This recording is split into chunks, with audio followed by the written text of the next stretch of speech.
Good dude. I did not unmute myself. Hello, everybody. How's it going? Welcome back to Tales of Agius. We're here for session 3 now. We're really getting into it now. Session 3 is actually where I take the gloves off, and now player deaths are on the table. Please. Looking at you, Tom. Let's go. I've been asking. Yeah. Second You time told me around. right before session. You told me right before session that you're traumatizing me with my backstory today. I'm off the hook. No, you're not. No one's off the hook. Oh. Nobody's off the What? hook. Who Anyway, said that? speaking of last session, let's dive into a recap of what happened last session, shall we? So, last session on Tales of Agius, after the party had defeated the shambling mound, they went their separate ways to explore different parts of this small town. Astra and Bishop went to the farmhouse and explored the barn that was nearby, that Bishop hoped to potentially have some of the party members stay in for the night. Astra, seeing that the barn was a little run down, decided to use some of her magic to start repairing the place using the mending cantrip. It was very interesting to watch this basically fairy tale princess doing hard labor in their ball gown. It was very interesting. And heels. And heels? Oh, yes. Yeah. Yes. Heels too. Yep. It's a whole thing. Horse heels. Try running in those. We'll see how that goes. Or walking in them. You're gonna have so much fun when you get to traveling. Speed is always It'd be have. great. No, I wouldn't do that. It's gonna get painful after a while, but you need some walking shoes. But that's what it is. Anyway, Bishop then decided to head on inside the barn itself, exploring, trying to kind of scope it out to make sure that everything was safe inside, and discovered hidden in one of the bays a set of manacles, a large set of kind of partially rusted manacles that were chained to the wall with inhuman-like scratch marks that when he placed his hand over them seemed to have a similar shape to them, but they were definitely claw marks. And taking a note of that, we then moved over to Veldren and Sybil, who... Actually, no, sorry, we went to Aridia first. Aridia went and talked to some of the NPCs at the tavern, speaking with our wonderful favorite girly, Cell, who has nothing shady going on whatsoever. They had a wonderful conversation about each other, where Aridia learned some things about Cell and where she comes from and such like that. It was a very, very, very interesting conversation, and she hinted that there might be some ways they can help each other out, maybe. She mentioned that she was looking into a rumor in town about a monster that roams at night, and seeing whether there might be some truth to it. And then we went to Veldren and Sybil, who went to the Abbey to find somewhere safe to speak with the young sorcerer Ezra, so that Sybil could give them more details about what they know about their powers and the threat that lies supposedly in Cornucopia, and they should avoid going that direction. They were quite convincing, as they were able to find a place to speak to them, and with some good rolls was able to be quite convincing. And Ezra seems to have their mind changed and may decide to go a different way, perhaps heading to Phelan, as the dreams that they have been receiving have been telling them to do. A dream that supposedly Sybil had, but not for a long time. based on what Sybil told us.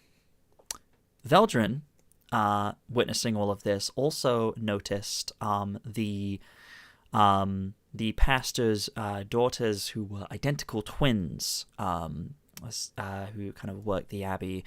Identical in the fact that they were once identical, but now have similarities, one being perfectly healthy, the other seeming to fall to some sort of sickness or potential curse. Grey skin, scraggly hair, black veins, all pointing to something Veldren seems to know a little bit more about. He even spoke with the father about the condition and kind of compared it to some similarities and warned that they should keep her away from other people. But yeah.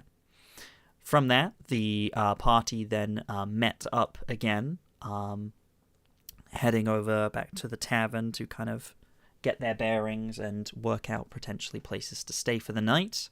Veldren and Sybil were able to secure a room at the Abbey, and Bishop, Astra, and Aridia, I believe, were going to be staying at the farmhouse. I believe was the plan. Whilst speaking about the potential rumors in town, Abraham, the farmer who had invited you to dinner with him, overheard this conversation and mentioned something of a werewolf, potentially, that was this supposed monster that people had seen in town. He expressed great interest in this, as he believes that his long-lost wife was potentially taken or killed by this creature. After this, the group headed to the farmhouse to settle in for a lovely dinner, when Bishop decided to take Abraham aside to ask him some questions about these manacles that he had found. Oh, sorry, never mind. That might be putting it lightly. Decided to take Abraham by themselves over by the barn, put on their form of dread, turning themselves into a monster very similar to the one that was described, and proceeded to interrogate this man about these manacles.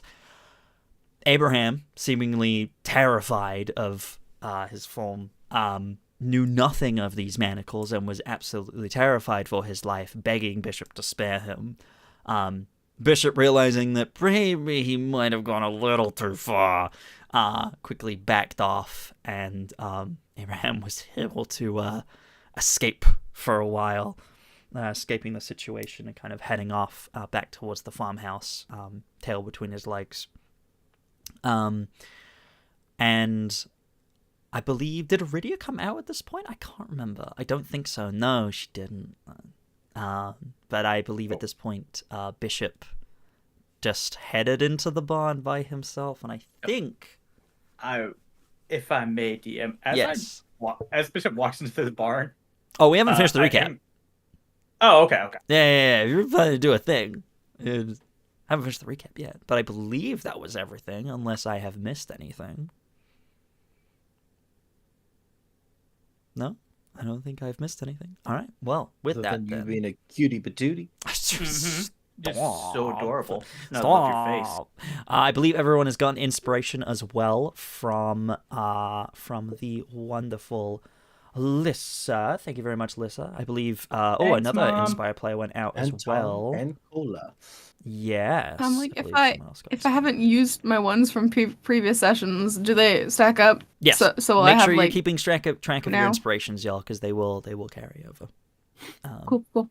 If they do keep on stacking up too much, though, and y'all are not using them, I may have to go to they are per session, because you should be using them.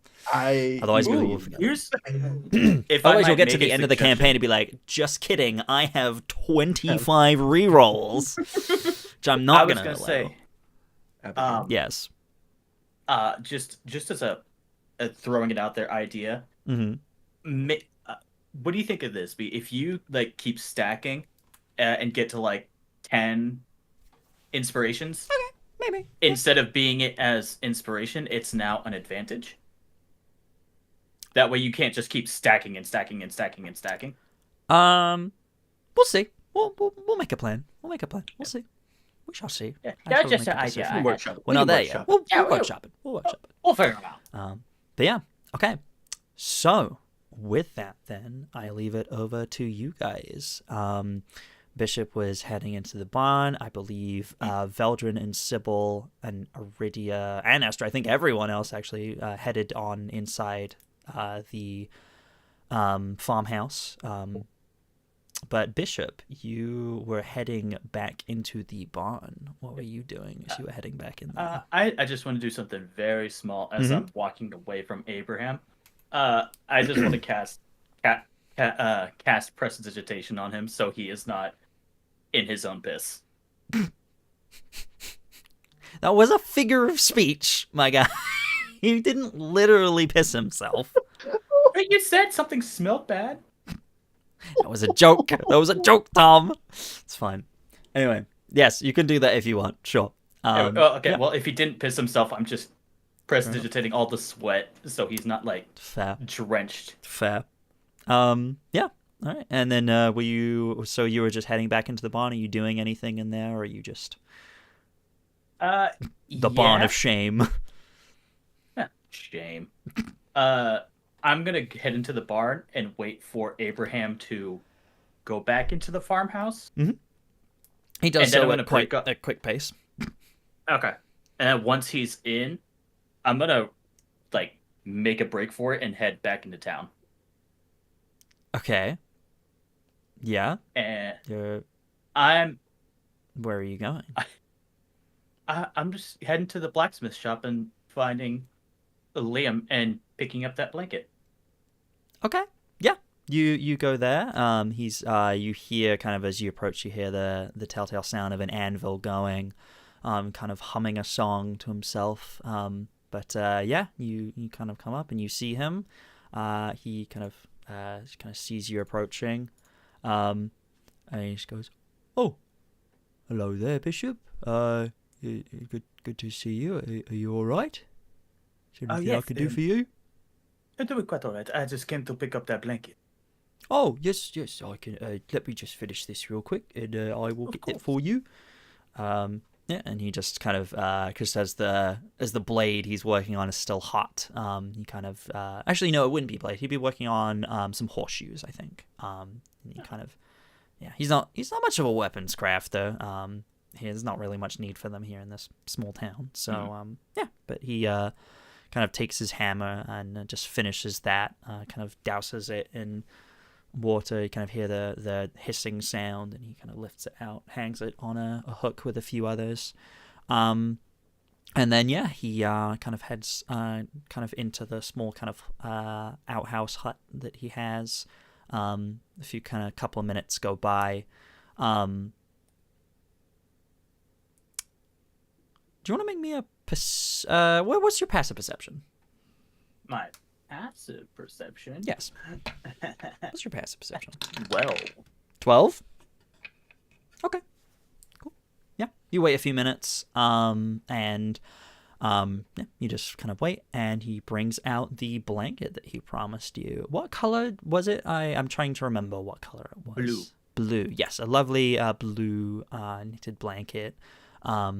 And he kind of hands it out. I believe you paid him in advance for this, I think? Yes, I give him 5 gold. You did.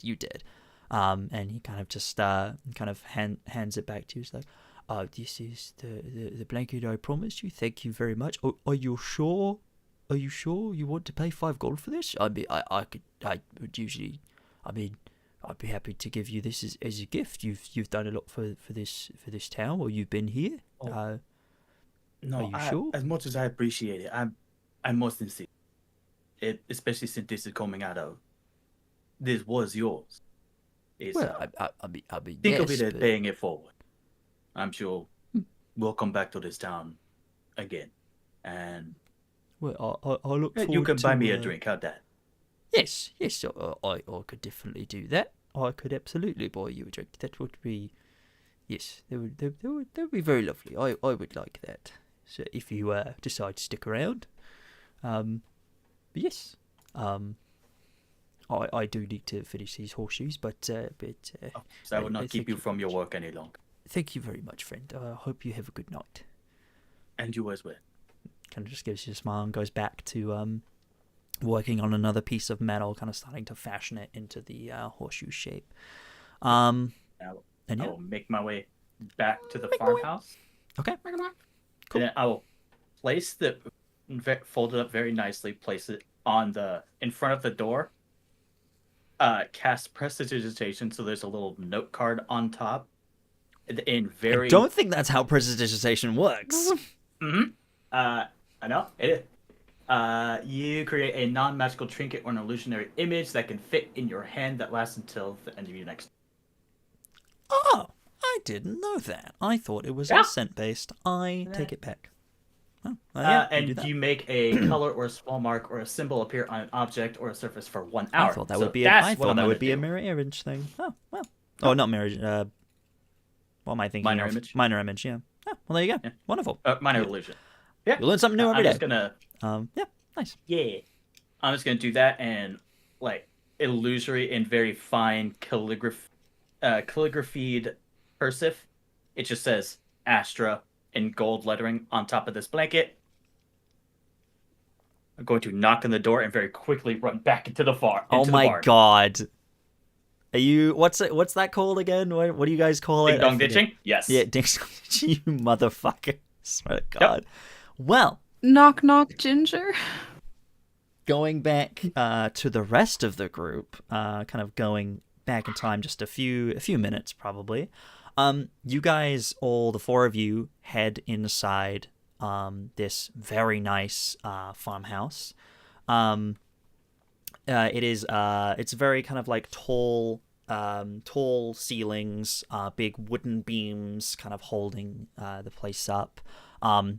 It's what you typically expect of a farmhouse, kind of big open rooms. There's a kind of room off to the side with a big warm fire going. It is very homely. It's very nice. There you can immediately, all of you, pick up on the scent of something really good cooking. And yeah, it's better than rations, which some of you definitely will have been living off for a little while. The scent of a very nice home-cooked meal wafts into your noses. What would you guys like to do?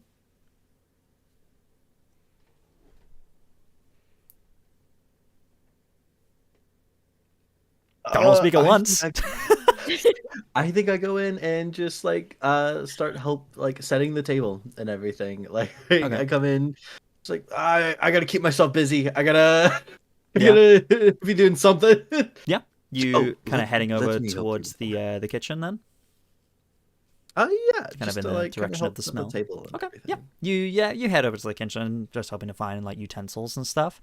And you kind of follow the scent of the smell, and you head in, and you find a young man with kind of short, gingery hair that very much resembles his father. The kind of set of ginger hair, clean-shaven face, look like it was done recently, is working at some sort of meat and vegetables, kind of like cutting some carrots on the side and stuff like that. It kind of turns to you and goes, "Oh, you must be the guest my father mentioned. Very very lovely to meet you. I'm Frankie. Veldren, a pleasure. Oh, Veldren." It kind of gives you. It's a very like firm. These are farmer's hands. Like he's I cry. Yeah.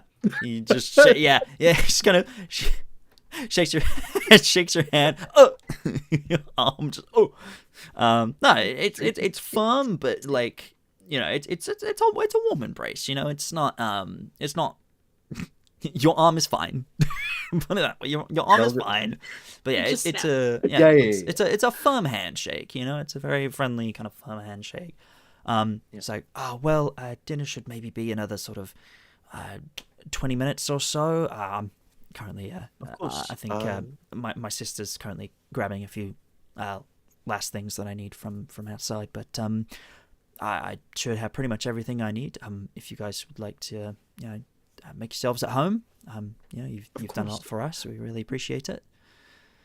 Well, where are the utensils and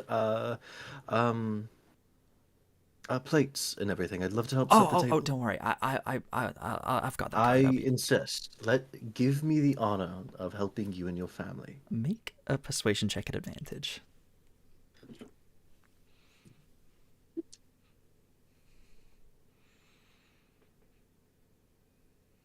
15. 15. Okay, it wasn't a high DC, but it just, he just smiles. It's like, all right, if you're going to continue to help, I see. The helpful types, that's very much appreciated. And he kind of gestures over. It's like, utensils and such are just in the cupboard over there.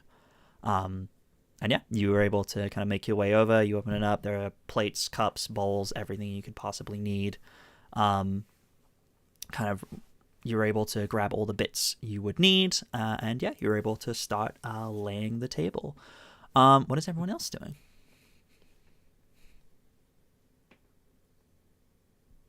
I don't think Sybil's being like nosy, but she's definitely just like still near the door, but looking around a little, just like just kind of just taking curious. things in. You again, you see this very kind of cozy kind of lounge. There's kind of a couple of sofas set up, a nice kind of rocking chair.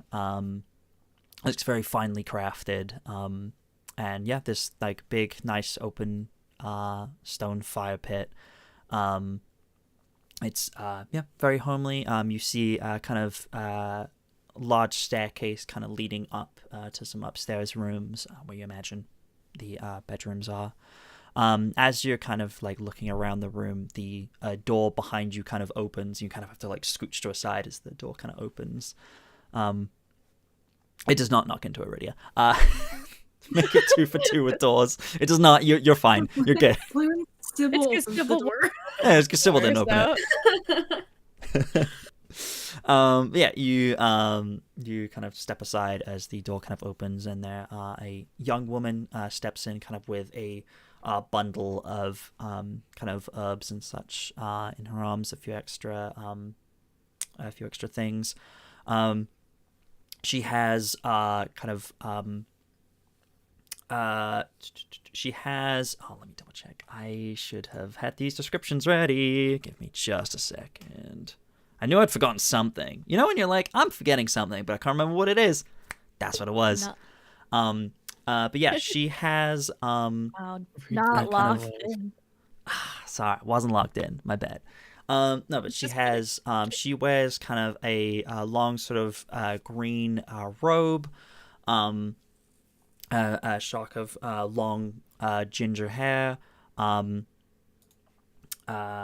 me grab this. Where are you, Lisa? Where are you?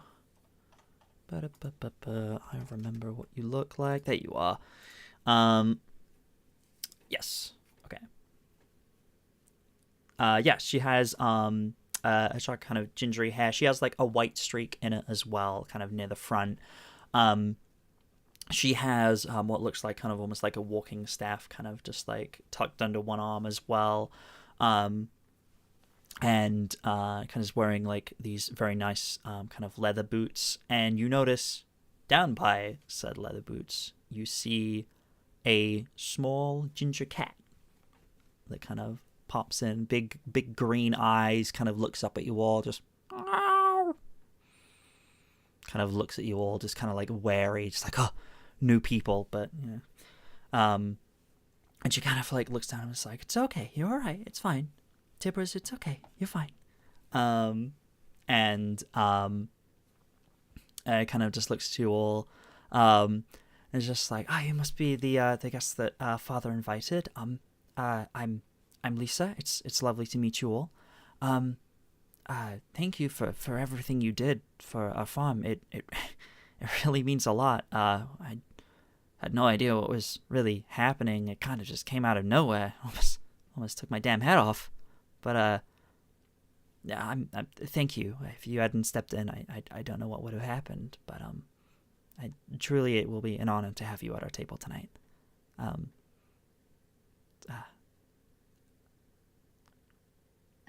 Thank you, and I'm gonna like help her carry the stuff in because it seems like she has her hands full. Yeah, of course, yeah. So you kind of will just like, if you like look like you're trying to grab stuff, she'll kind of be like, oh, and she'll kind of like move her arm, like gesturing the staff towards you. You can just like pull it. She's got it like tucked under an arm in like an awkward place. So if, you can just take that from her. It's just like a long kind of piece of wood, kind of very finely decorated. It's got some like nice kind of red brown leather kind of like braiding around kind of the center part of it, with some kind of purple beads hanging off of it. And she said, oh, thank you very much. Just set that down over there. Dinner should be ready very soon. I was just grabbing a couple more things for my brother. He's he's the chef more than me. Everything should be all set. I see a hand from Astra. Astra's distracted. She's gonna cast Speak with Animals and talk to the cat. Oh, I forgot you had this. You okay, question. She pops down, her ball gown probably poofs up, and she's like, hi. Question. Just because this is a thing where you're casting a spell. Are you doing this? Are you doing this openly? It is Astra, so I'm going to ask you, would she just do it openly without? Yeah. Okay. Yeah. Astra, you just immediately like, a cat, I can talk to this. You very openly cast this kind of magical spell. What does this look like when you cast Speak with Animals? I don't know. I imagine that when she casts spells, the stars in her eyes and her starry freckles kind of glow a little for a second, and it's not overtly obvious, but she still glows, and I feel like her eyes probably glowed a lot brighter when she yeah, you do that. You just pop down to the cat. The cat kind of shuffles away from you as your big kind of poofy dress kind of poofs everywhere. You kind of just get down low and just yeah. Hi. Oh. I'm Astra. Oh, you can, oh, I can understand you. Oh, okay, this is new. Oh, okay. Who are you? Hi, Astra.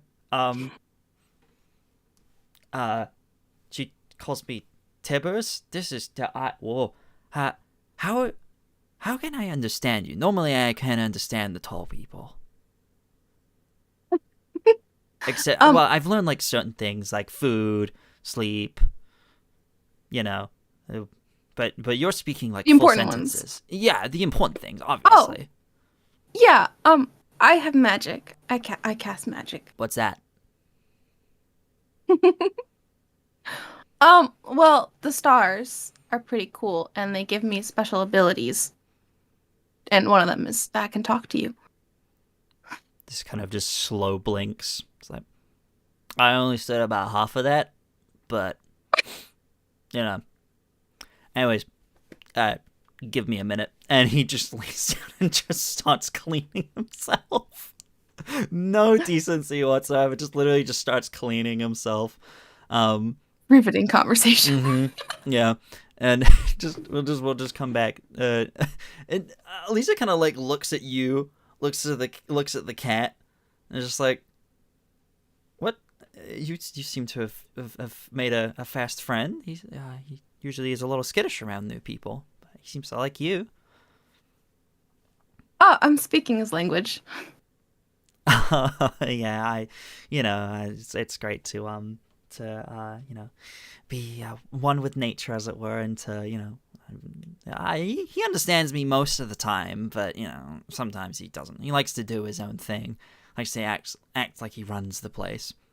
And at that point, he finishes cleaning himself and kind of just looks up at you and says, "So welcome to my house. I let these people live here. Why are you here?" It's your house. Yes, this is my house. Yeah. What, you think they own this place? Pfft. I mean, kind of. And what Yeah, makes you think they're qualified to run this place?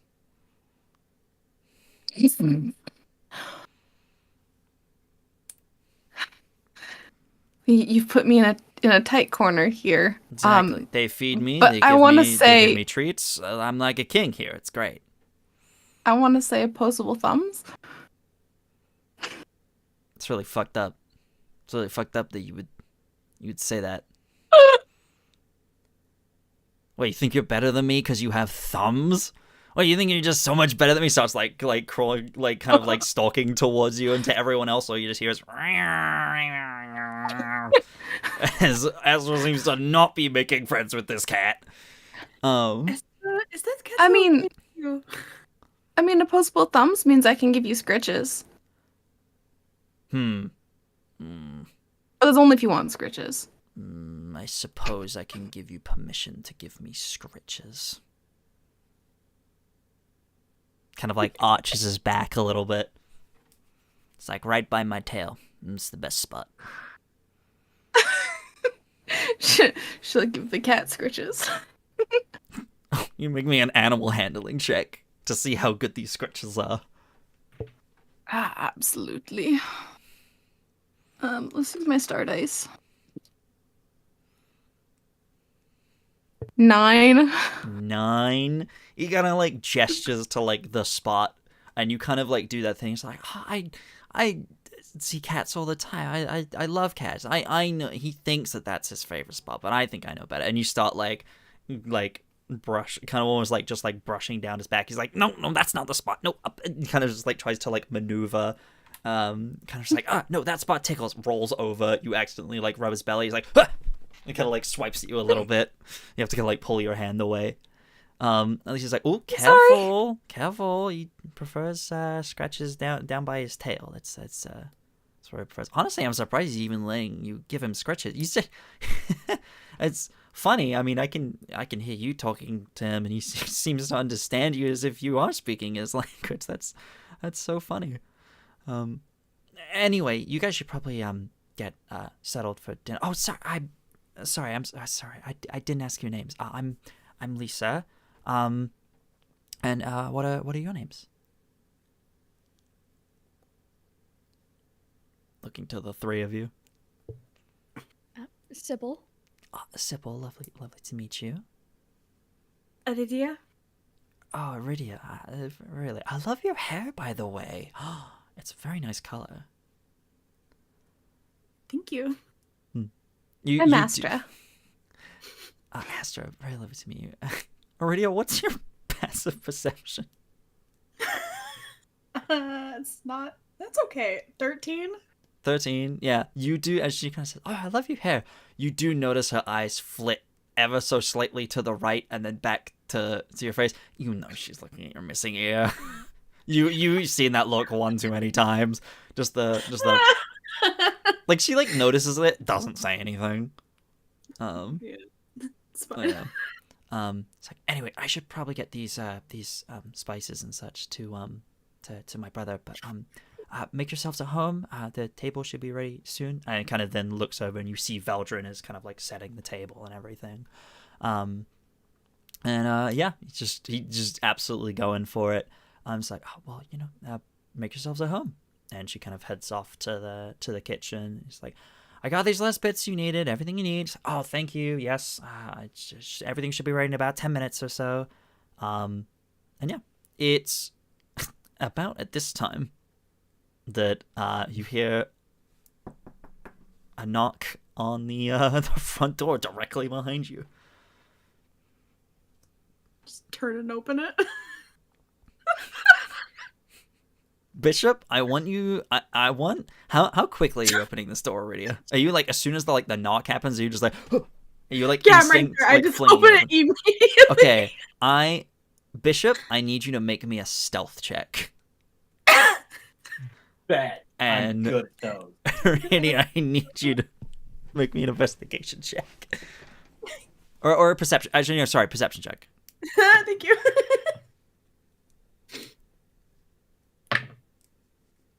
20.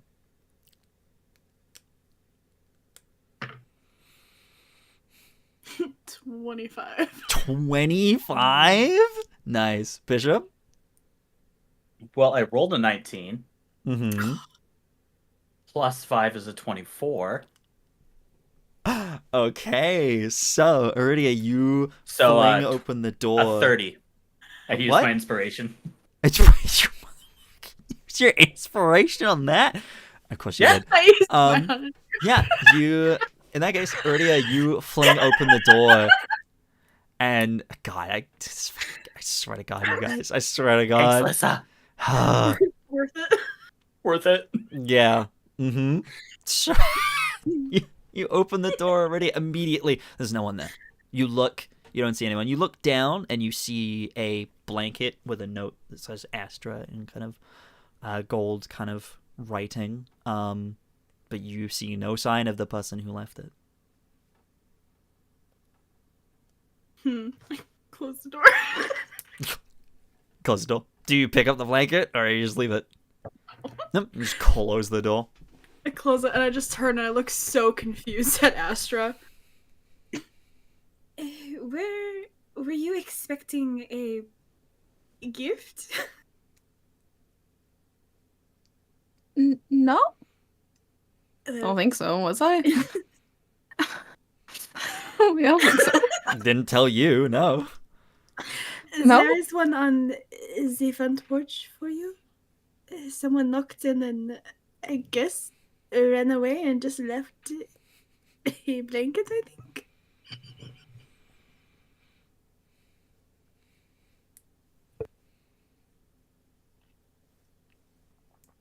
No. Okay. You open the door and... Just leave it out there, or? Yeah? It was not meant for me, so.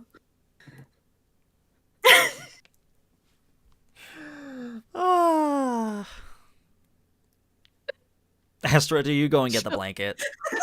Yeah. Okay, yeah, you open the door, you see this this blue blanket on the ground. It is a very nice kind of blue, kind of deep blue blanket, very similar to the colors of your ball gown currently, as it has changed color. It's very similar color. And you see a little note with kind of gold writing on it that just says Astra in handwriting you don't recognize.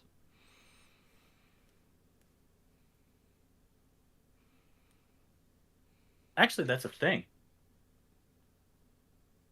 Because I think Aridia would recognize the handwriting. After 150 years, Aridia, you can make me a history check if you want to.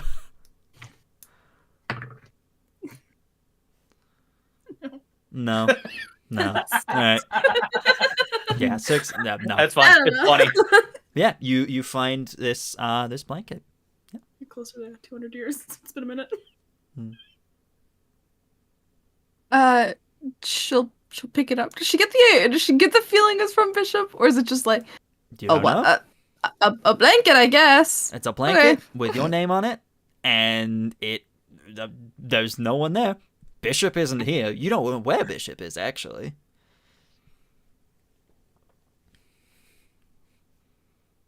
Last thing you know, he was going to speak to Abraham. Speaking of, as you are kind of like picking up this blanket, very confused, looking around, you do see a very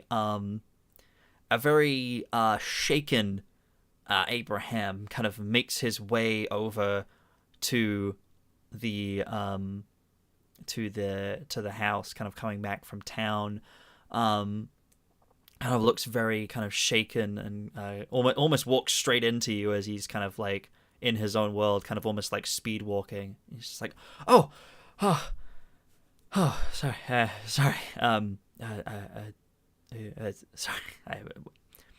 is everything all right? You okay? Yeah. Where's Bishop? Immediately. I'm not sure actually. Did he not come here for dinner? should be ready soon. No. Oh, well, I don't think I know where he is then. Anyway, Inside check. Inside check. Yep, go for it. Go for it. I'm not good at insight. You can get advantage Let's say, 'cause because I bro, thought it's we were very surprised. obvious. It's very obvious. You can get advantage.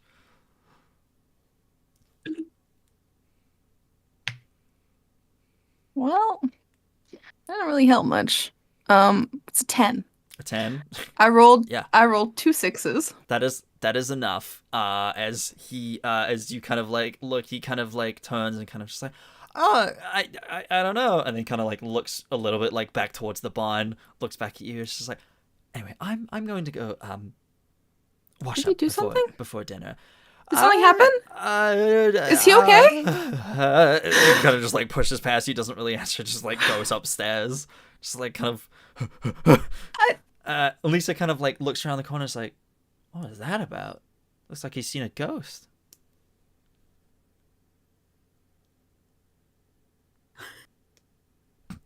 I don't I mean, technically. know. You know, maybe doesn't take much to spook him at his age. Well, yeah, he's always been a little jumpy since. Kind of just trails off. Dinner should be ready in about 5 minutes. If you guys want to sit down, we'll bring the food out. We'll bring the food right out.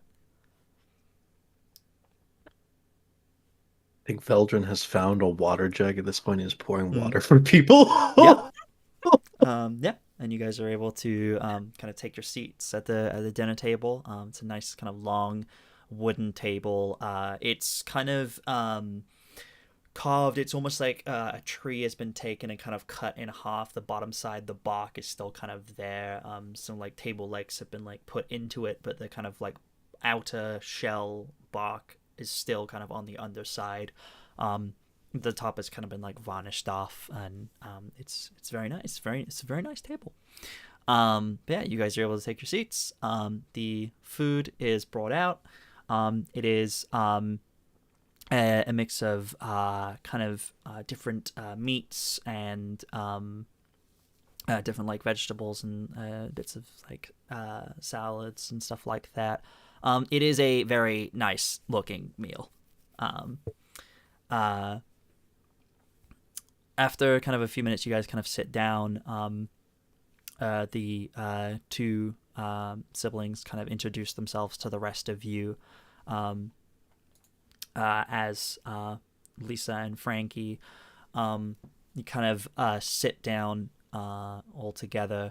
And kind of a few minutes later, Abraham kind of come downstairs, looking a little bit more put together, kind of over whatever had spooked him, and he kind of comes down and is like, well, it is an honor to welcome you all into my house. I trust you have met my wonderful children. This is my daughter Lisa and my son Frankie. Like we did introduce ourselves, Father. We did. We're not teenagers anymore, okay? Like yes, I know. Well, it's hard to let go sometimes, you know. And can't blame me. And he kind of takes a seat at the head of the table. It's like, so it is very lovely to have such esteemed guests at our table, heroes of the town, hey? Stop it. Oh, really? You saved us from having to evacuate from that thing created by magic. I mean, who knows what it could have done? But enough about that. What I'd love to know what brings you all to Ambercrest? What brings you up this way? Just passing through. Mostly just supplies at this point, looking to restock before heading further in. I wish there was more we could offer you, but we tend we tend not to get too many visitors, really. So no one really thought to set up a general store. So there's not really the market for supplies and such. But I'm sure if you ask around, there may be a few things people can lend you, or you can purchase, or such. A good meal like this is plenty enough. Thank you again. This looks amazing and smells amazing. Astra, how long does Speak with Animals last? 10 minutes. 10 minutes. It's probably getting towards the end of it at this point. But you're kind of like settling down, kind of like you have some food is kind of like put onto your plate for you, and you just hear from next to you, "Psst, down here." See you sitting next to you, the big green eyes of Tibbers. It's like, why don't you sit there? Come on, I'm hungry.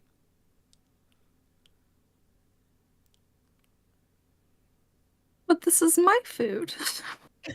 Yeah, you have to give me some. That's how it works in my house.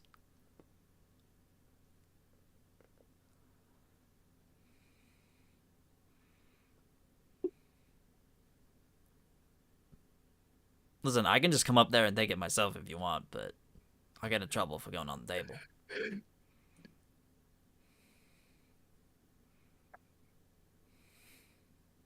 Hey. Poor Astra's being bullied by a cat. Is Astra physically making these faces? Yes. But also as well, when you're speaking, you're speaking like common, so everyone can understand you. You're like looking down at this cat, and you're like, but this is my food. She's going, ow. Is everything all right, Ash? Is everything all right, Astra? You.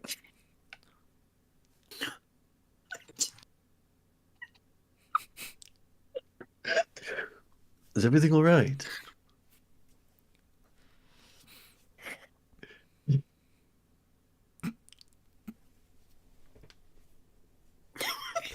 I didn't think this would break you guys. I think Astra's joking. I must perform the Heimlich. Leap over the table. Oh no. Sorry. No, you're good. Oh god. Fine. You're just making a few concerned faces. Down at Tibbers, was it? I don't think Veldren heard the name actually. Down at the cat.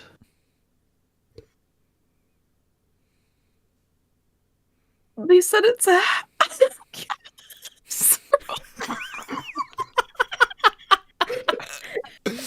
I didn't think this cat talking would We're break never you guys. going to sleep. We're never going to sleep in this game. This is going to be the day-long campaign. Said interact with the NPCs more. Cat is You that are. Astra is outing herself for actually talking to the fucking cat. Saying We word now for have- word, he said, We now have to kidnap this cat. No. No, we're not doing that. You've already committed way too many crimes. All right. We You all. I'd never keep a straight face. Name one crime I've committed. All them. All right. Well, not anyway. Right. Anyway. Yes. Yeah. So this cat is demanding food from you. What do you do? No, she just openly said, told everybody, the cat says that it's a house rule to feed them off my plate. What do you mean? What do you? Spoken. Lisa just like looks down at Tibbers, like Tibbers, leave Astra alone. She's a guest here. Don't beg for her food. You can have some of mine. And she will just like take a little bit of her food and kind of drop it down.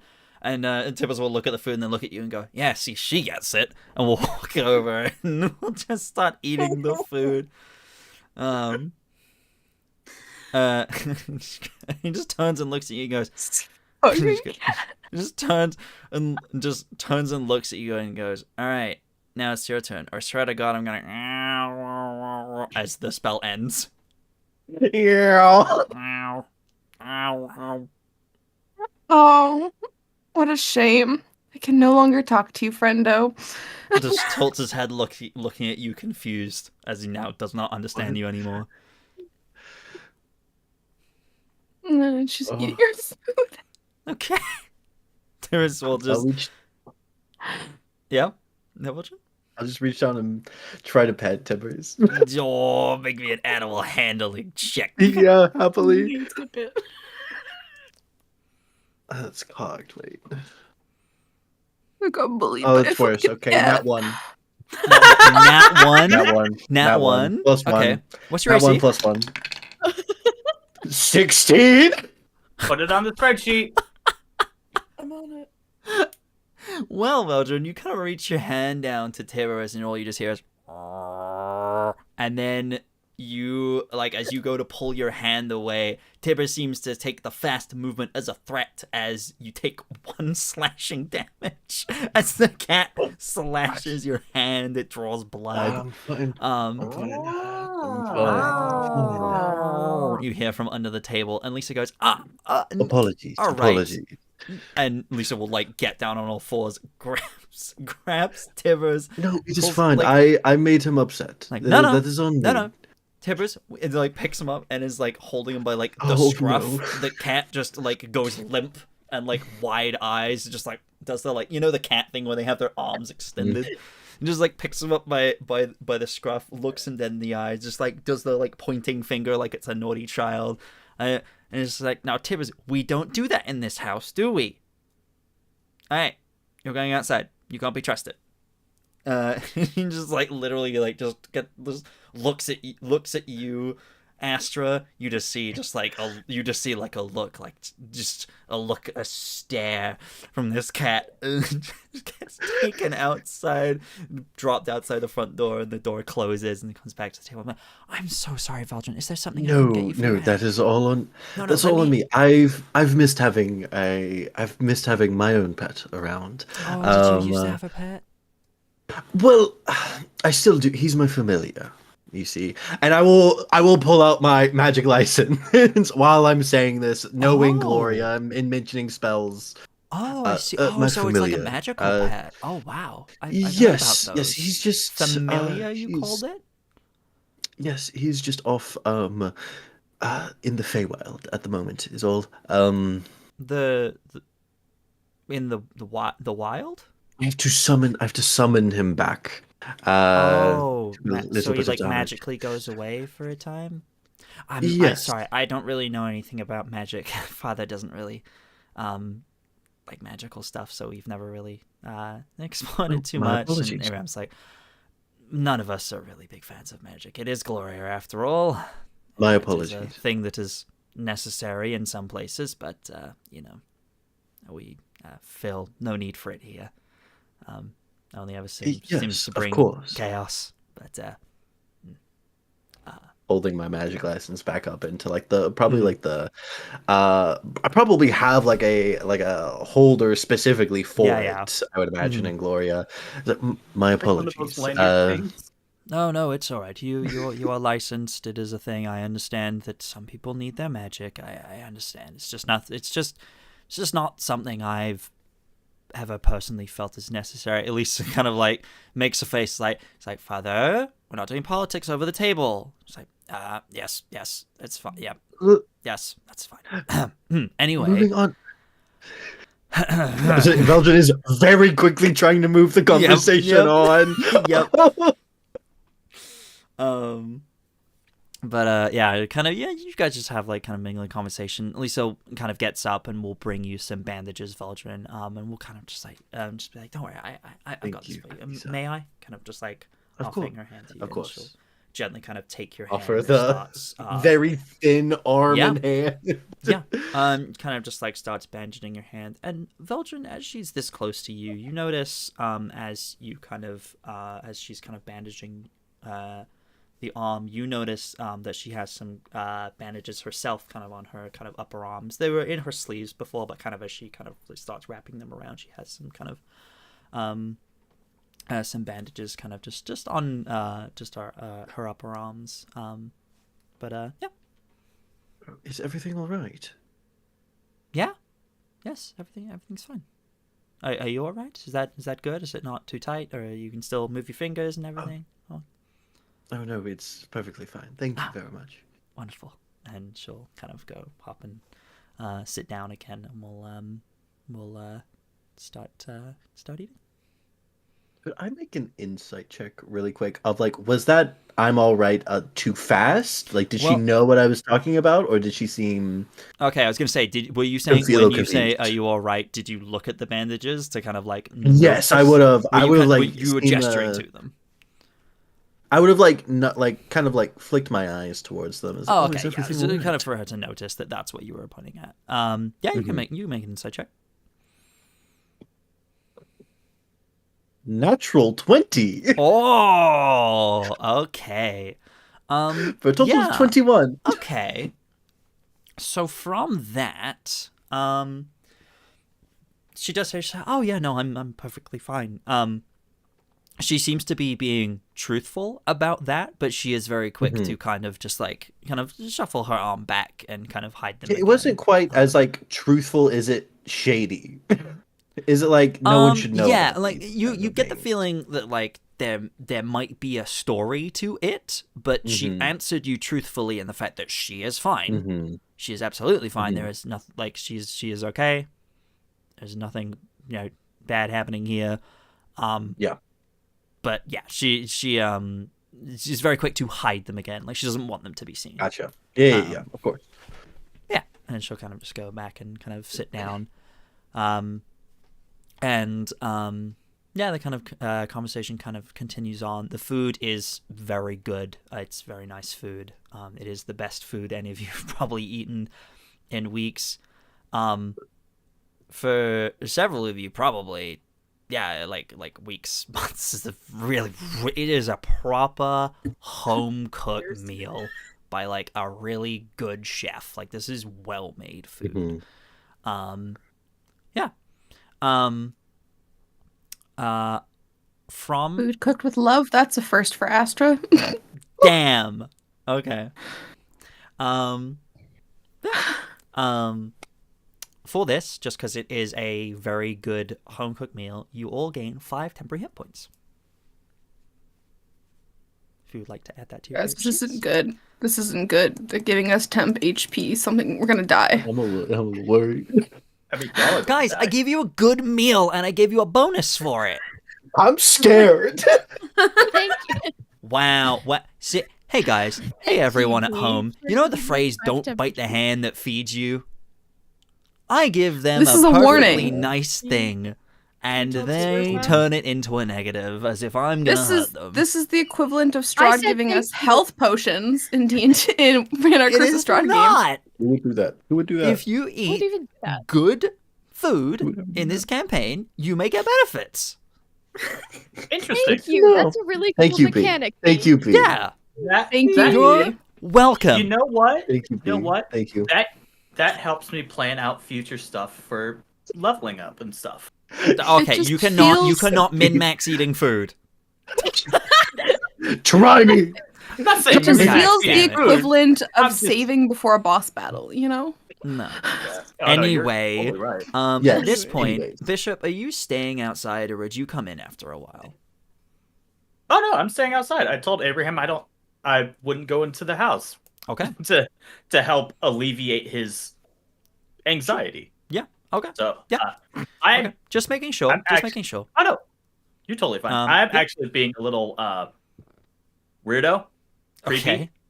and I want to try and climb on to the roof of the barn. Okay. You're going outside and you're trying to climb onto the roof of the barn. Sure. You could probably do that. I'm not gonna make you roll for it, but you can probably get Alright. there. Yeah. I just want to like Are you Perch. Batmaning right now? kinda. Oh I'm my just God. I'm just keeping surveillance on the area. You're keeping surveillance on the area. You are Okay. Batmaning. Make me a perception check then. If you are actively trying to perceive what is happening in this town. Oh. Where is my bit? There it is.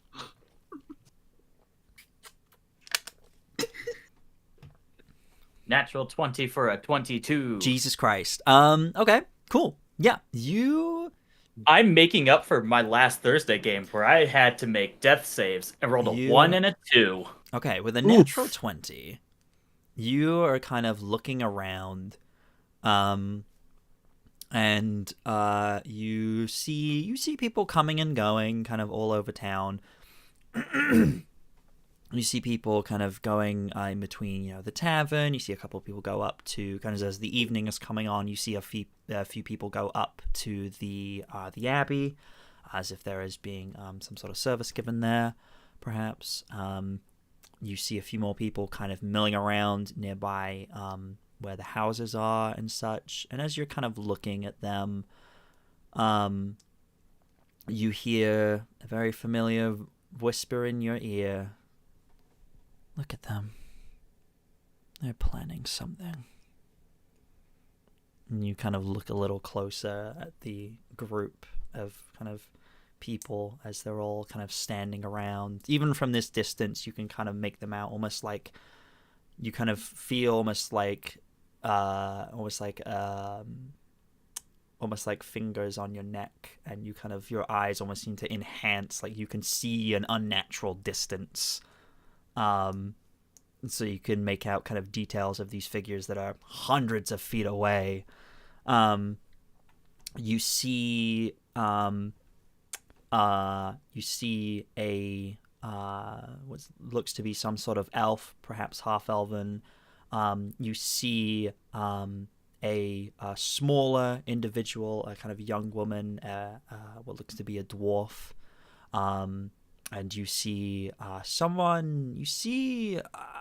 it's hard for you to make out. You've never seen anything like this before, but you see a humanoid individual, kind of medium height, kind of has skin, but then also kind of almost fur in places as well. And they have kind of a couple of kind of feline ears kind of sticking up on the top of their head. For the players, this is a shifter. But yeah, I was thinking either shifter or tabaxi. I love it. Yeah, and then you see kind of a couple of humans as well, and they're all just kind of milling around. They seem to be deep in some sort of conversation. This seems quite agitated, as if they are having a heated argument about something. But yeah, you see that, and kind of just, yeah, that's what you see. Make a mental note. Mm-hmm. Yeah. And it's just remember it down. Okay, descriptions will figure Yeah, absolutely. that out. You in a can take later note time. of that. Absolutely, you can. Yeah. Yeah, but they kind of seem to kind Out of of mingle curiosity. around for a while. Kind of kind of chatting about this, and the conversation seems to calm down. Then they all seem to go off in separate directions to separate houses, and a couple of them seem to go towards the tavern together. And yeah, that's what you see. What phase of the moon are we in? What phase of the moon? It is, you look and make me, this would be a survival check, I think.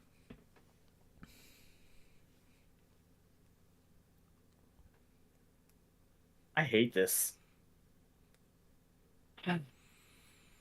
Natural 20 for a 24. Jesus Christ. Oh my god.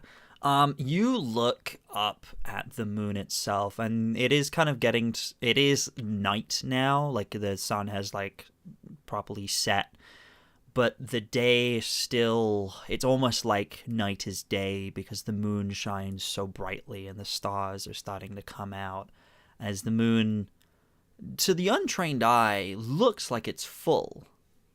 But you kind of observing, kind of following the moon and such, you kind of look, and it looks like it's maybe a day off being full. There's like a small corner of it slightly missing. Yeah, there seems to be, you reckon probably tomorrow the moon will be at its fullest phase. I think it's called like a waxing gibbon or something like that. Oh, I'm sorry, a what? I think that's what it's called. Thank you. I've never I heard know that my phrase moon before, phases. but sure. Yep. Yeah. But yeah, you are, yeah. Okay. Or maybe a day off the full moon. Yeah. Alright. Okay. And if you're not doing anything else, we will pop back to the other group as the meal's kind of starting to kind of finish up.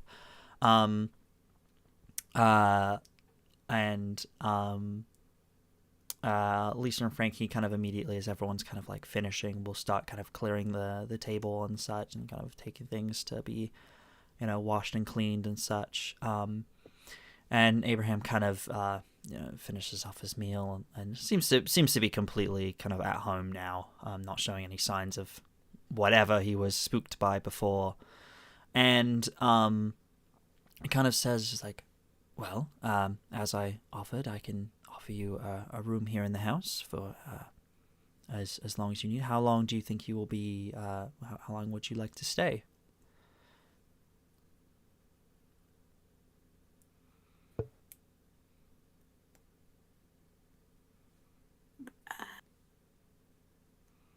Looks just at Astra like,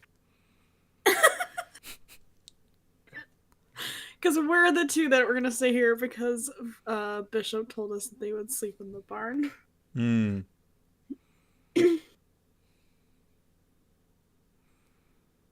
I don't know. Just panic. What if the cat's mean to me again? Oh, don't worry. Tibbers is a fickle beast. Yeah, he'll be fine. If he You causes don't know you, what if they he said to causes me. you, kind of looks a little confused. Like, if he causes you any problems, we can keep him outside while you are here. Do you all need an exterminator? But then if I leave, I will not let the You'll cat be do fine. anything to you, Astra. what was that? I will not let the cat do anything to you, Astra.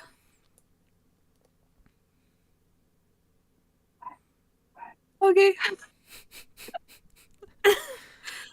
I guess to answer the question, and I'll turn back.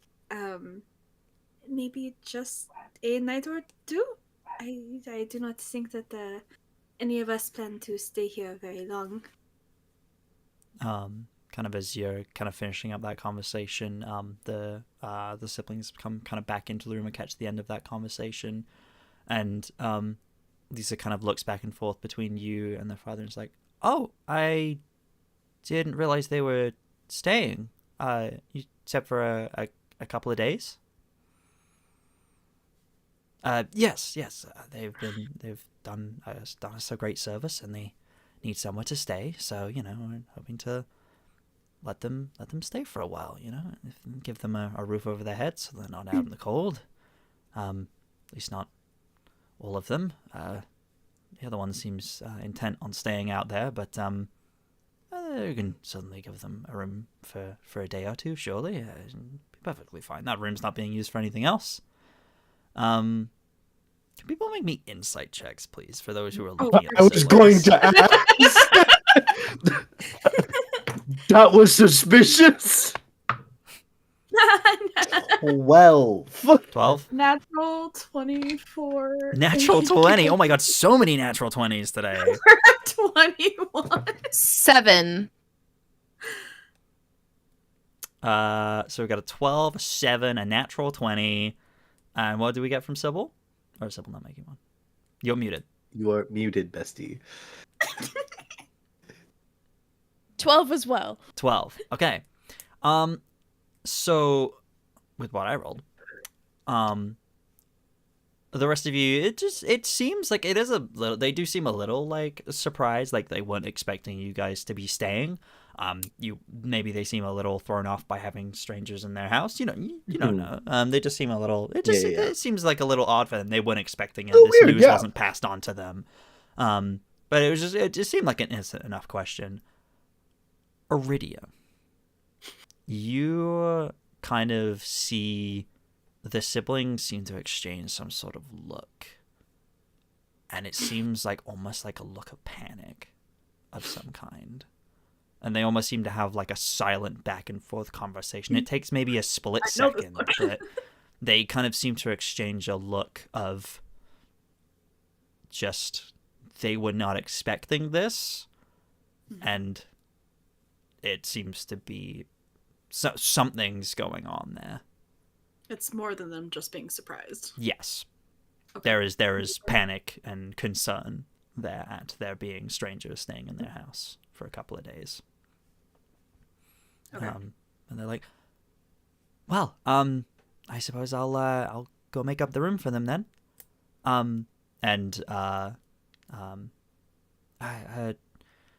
Frankie, if you want to continue, just washing everything up.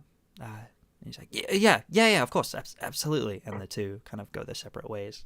Lisa kind of goes to go upstairs. Let me come help you, Frankie. Oh yeah, of course. Thank you. I greatly appreciate it. You're very kind, Father. These people are very kind. Oh. They, not only do they help us with earlier today, but this one, Veldren, helped finish set the table and everything. They're good people. I'm glad they're staying with us. And you need to kind of head off into the kitchen. You can start kind of helping with the washing up and stuff.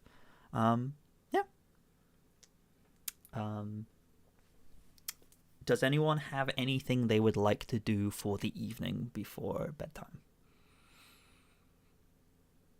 I would, after just finish washing up, I would like to come find Astra. Okay. Just like whenever, just like a quiet moment, everything. Astra, hi. We haven't had much of a chance to speak. I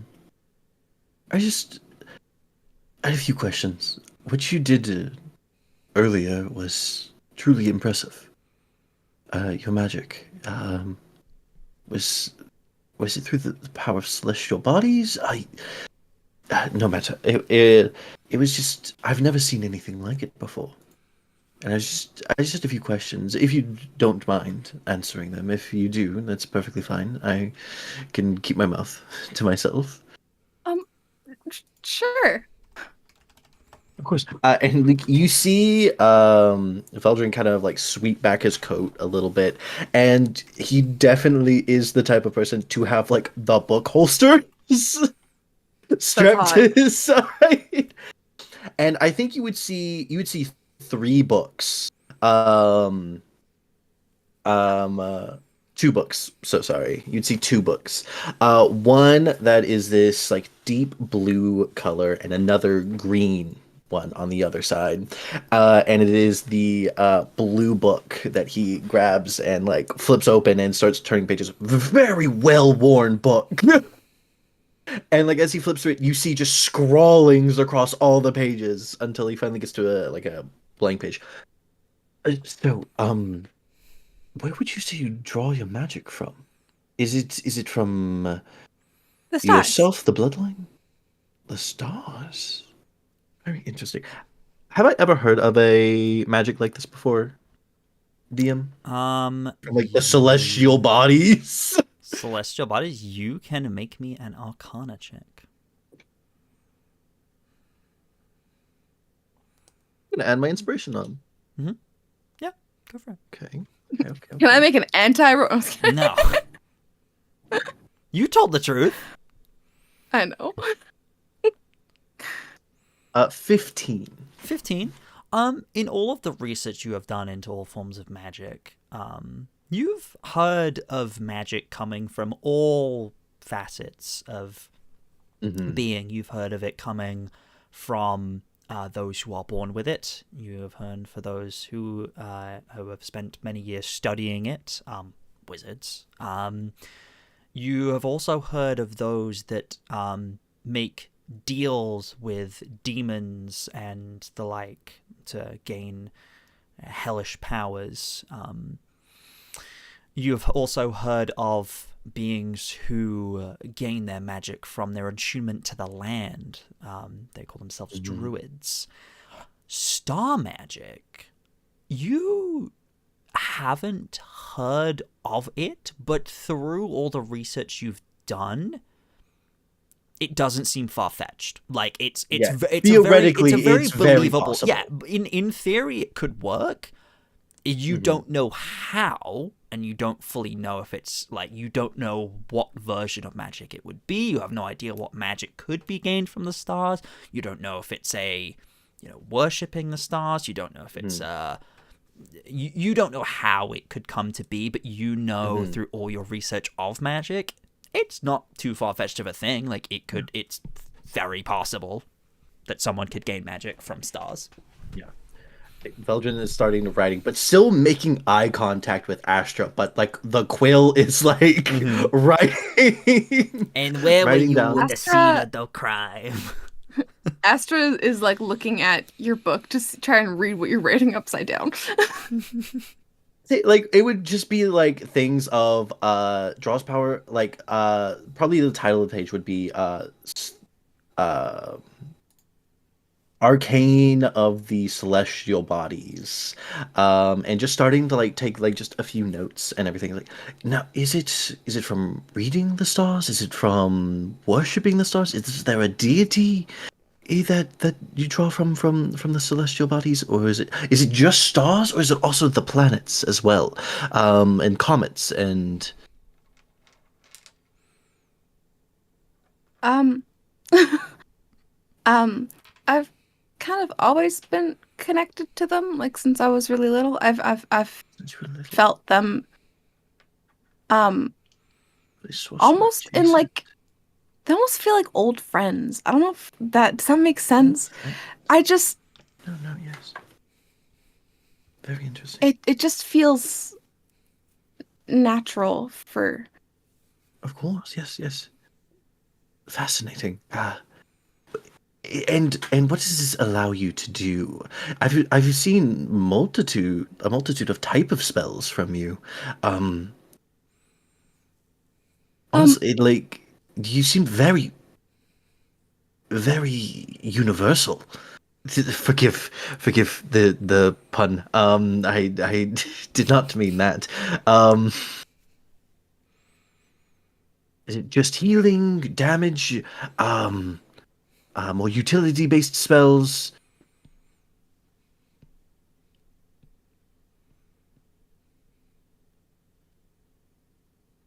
Sorry, I was distracted reading some of my features and traits. You're good, bestie. I know Veldren can be a lot. Veldren nerding out. Veldren has so a lot of fucking questions. cute. I He's love just a him curious so little much. guy. Can I take Veldren out on a date?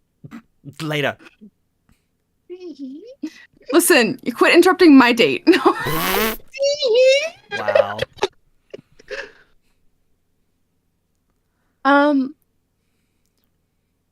I don't know. I'm a druid, I think. Is that? Really, it's very natural based. Just probably drawing from the connections from the stars to the land, possibly. If you got closer to them, would it affect the range? Would it affect the powers? Possibly. Sorry, going off on tangents. I've seen you heal. And like the quill stops writing kind of at this point, and like, to what extent are you able to? I'm gonna shoot you a quick message. Yeah. Is it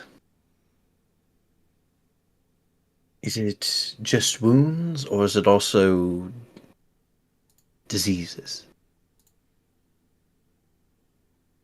Oh, excuse my French Canadian keyboard.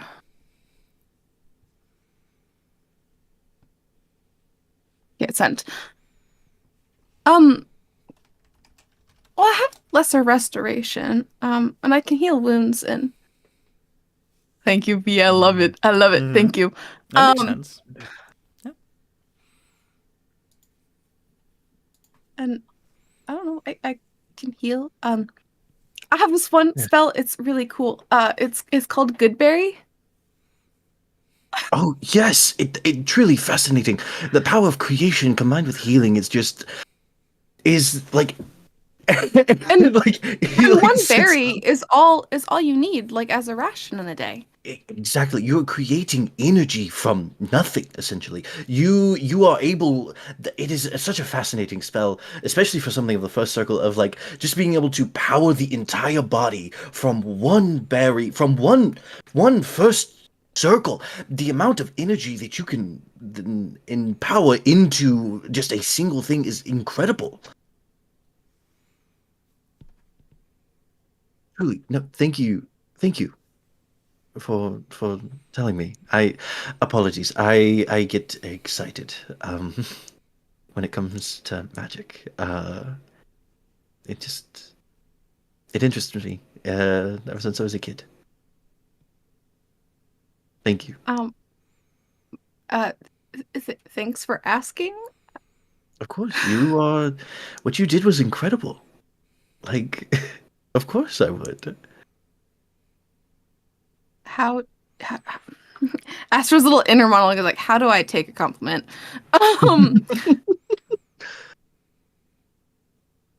If you ever, if you ever want to talk about your magic, I'm always willing to listen. I might not be able to have the same potency as you or Sybil, um, um, when it comes to my now, own magic, but I understand a bit.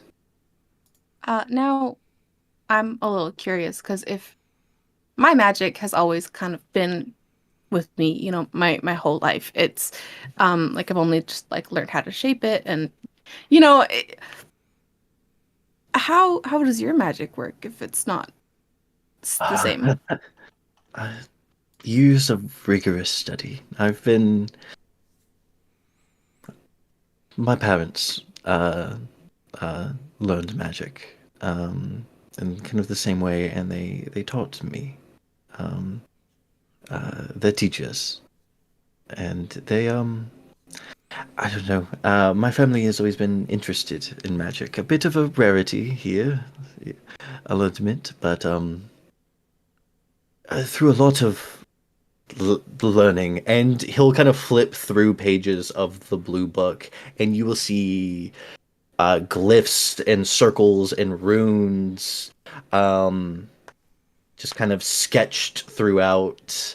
Um, Even some of like possibly higher level spell circles that Veldren cannot cast, but just ideas that he has had. I've never been gifted when it comes to the practical side of magic. Even compared to other people who learn like I do, I was never gifted like my parents were. But I've always been good with the theory, and the theory has always interested me. Magic is powerful. It is universal. It is a tool that can be used to do a lot of good. So that to me, and the fact that anyone can learn it with enough time, with enough gumption, magic, it can empower you to do anything. Sorry, I'm getting a bit sappy. My apologies.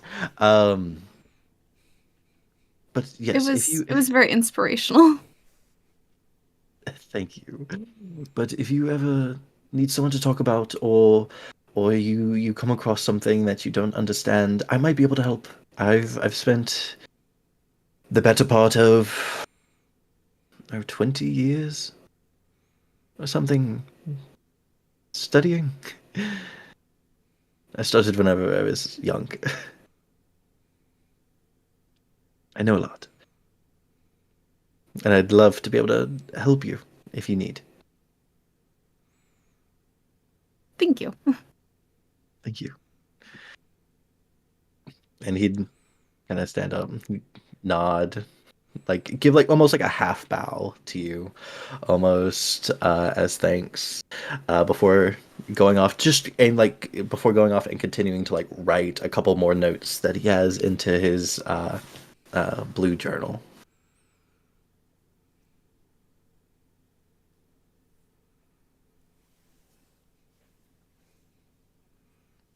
I want to find Bishop. I want to yell at Bishop. You want to find Bishop? Okay. Well, as you kind of go off to go find Bishop, we'll see. Does anyone else have anything before we go to that? No, I'll want to talk to Veldren when we're back at the Abbey. Like, Okay. Yeah, a absolutely. later We can. situation. Yeah, we can go to that. Aridia, did you have anything? Anyone you'd like to talk to? Players, NPCs, anything? Well, what is Aridia getting up to in this time, kind of leading up to I had trancing? so strongly debated being like, oh, I'll go help. You could. The room ready, and I'm like, she's gonna freak out. Yeah, I'll go up to help get the room ready while the rest of this is happening. Yeah. You head upstairs and you pop into the room, and Leisha's kind of just setting up the beds and stuff, kind of changing the sheets and stuff, and she kind of turns and looks like, "Oh, sorry. You can pop your things down. I'm just finishing changing the sheets here. They haven't been changed in a while, so I thought I'd give you some fresh bedding for the night." It's much appreciated. Is there something that I can do to help? Oh, no, you've done plenty to help already, truly. We greatly appreciate it. He kind of thinks for a moment. How long are you planning to stay in town for? I had originally planned to pass through rather quickly, but I think that we will be here for a few nights at least. Right. Especially since the concern had been raised that there might be something else stalking the night out there. And I'm watching for a reaction. Okay. Yep. I will say you saying you're watching for a reaction. I will say you didn't. Oh wait, no, you did. You were the one person who saw it. You're right. Sorry, I thought it was Veldren for some reason. You mentioned that, you knowing from your natural 20 before. As soon as you mention like a few nights, her face immediately like starts to go to panic. You kind of almost like can like not like openly like being panicked, but like you can sense almost like that almost wild look in her eyes, like like something is wrong. But she doesn't say anything. She kind of just nods, like, oh well, yeah, so obviously stay as long as you need. As long as you and your friends need here, we'll be happy to have you.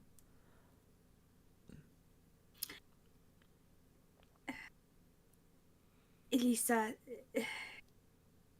I have traveled quite a bit in my lifetime, and I've dealt with a lot of different people, and I'm pretty good at reading people, especially when they are afraid.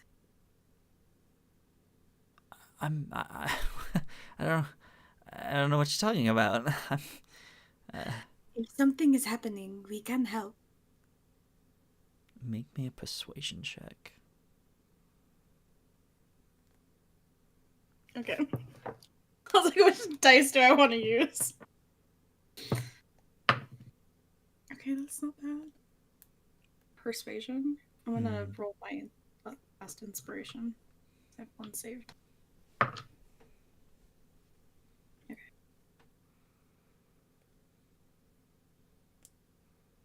24. 24.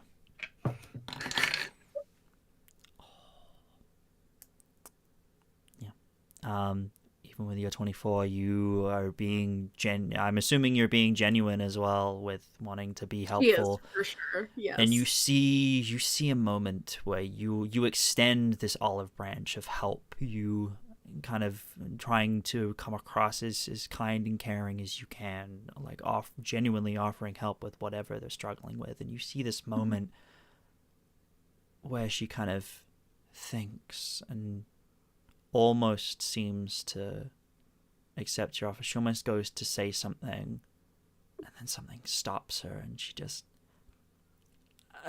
it's really it's nothing. It's fine. Truly, nothing's wrong. I'm okay. You can say that, and I will let it go for now. But I also have experience with protecting my sibling as well, or vice versa. If Mm. something is happening, we'll be here. Make me another persuasion check. Just because of something you specifically said, you get another persuasion check. It's not gonna be as good. Listen, all I'm saying is she rolled a natural 20 before against your roll. Actually, it was a lie. It's gonna be pretty damn close without the inspiration. No. What am I doing? Persuasion. 22. 22. This time, kind of with the mention of siblings, you kind of, her eyes seem to widen a little bit as she almost seems to, you mention that and she seems to kind of, you've said the right thing. And you say kind of mentioning your sibling and protecting your sibling, and she kind of almost takes like an inhale of breath, and she's like,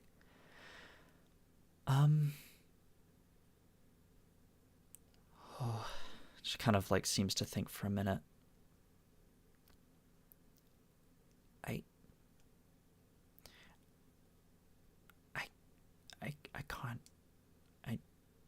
I can't really tell you. I promised I wouldn't, but just if you're going to stay here tomorrow night, if you hear anything, just pretend you didn't. Okay? And please don't say anything to my father. Just if you hear anything, you might not hear anything, but if you do, just please don't say anything. Just... It is not my secret to share, so I will not tell your father. However, Okay. if we do hear something, I cannot guarantee that myself or the others will not go to look. Can you try and divert them away? Please. If more people get involved, it's more complicated, and I can't. Like you said, looking after your sibling is important, and I can't let anything happen.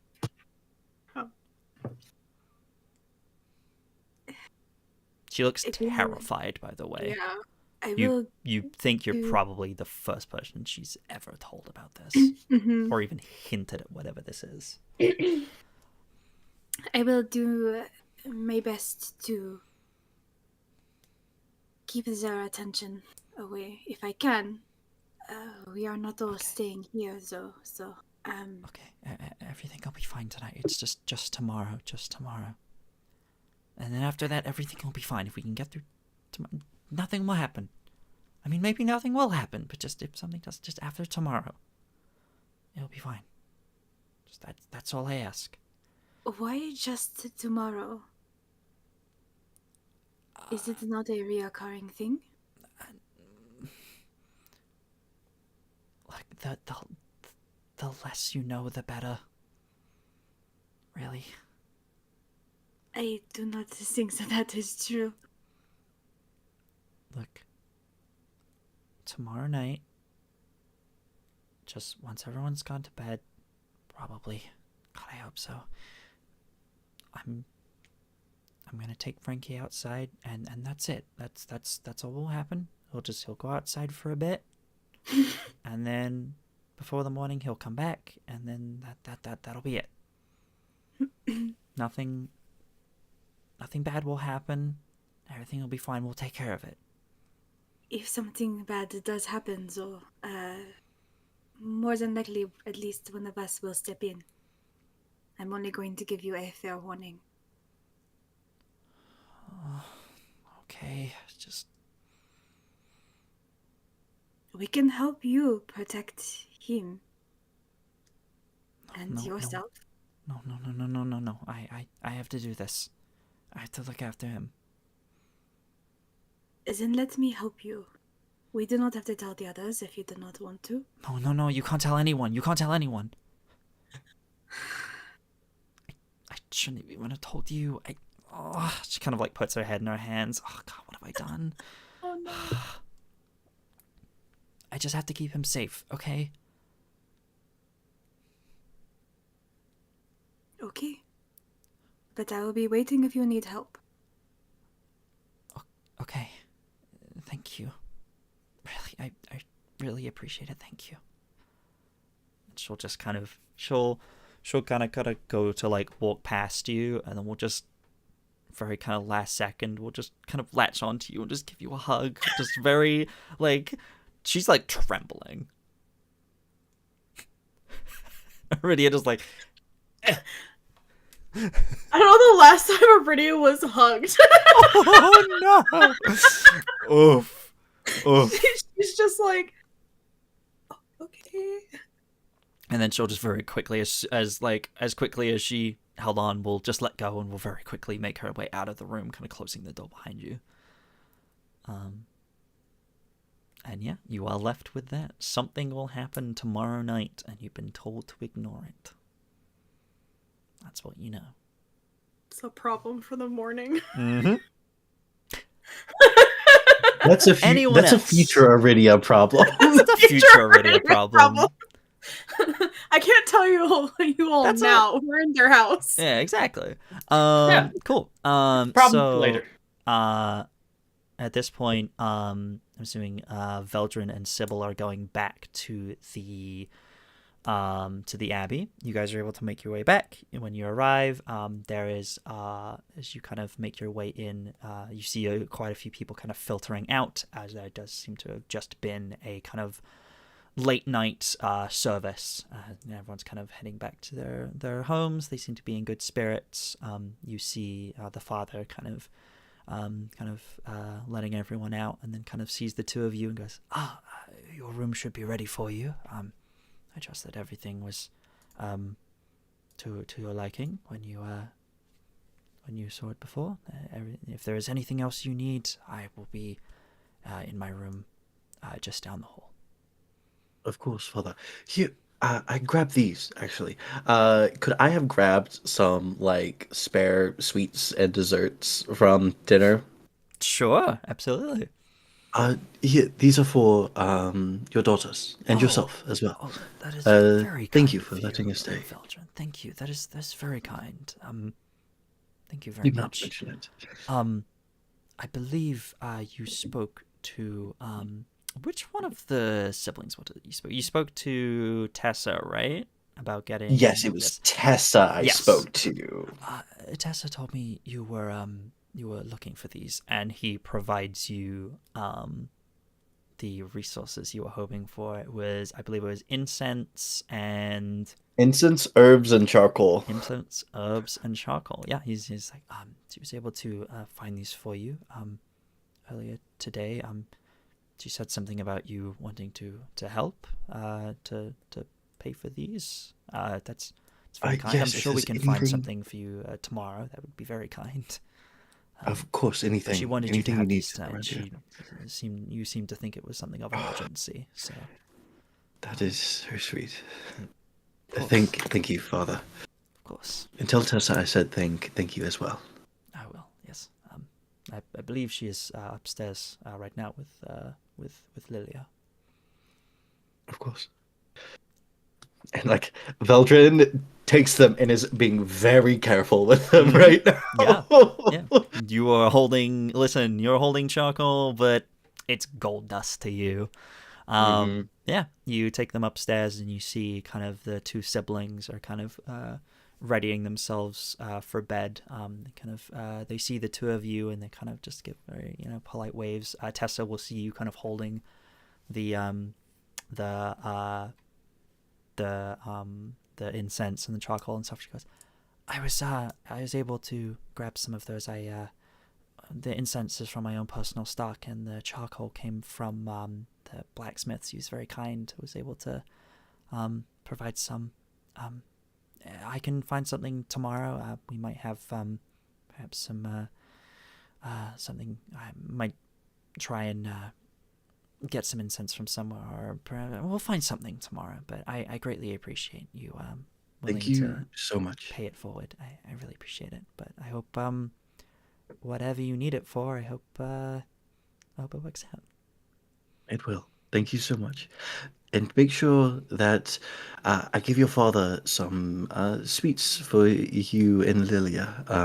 Make sure he does not eat them all. Oh, well, father does have a little bit of a sweet tooth. I greatly appreciate that. Of course. Kind of, you see, kind of Lilia kind of perks up a little bit. It's like, that's very kind of you, Veldren. Thank you. Of course. You're very kind.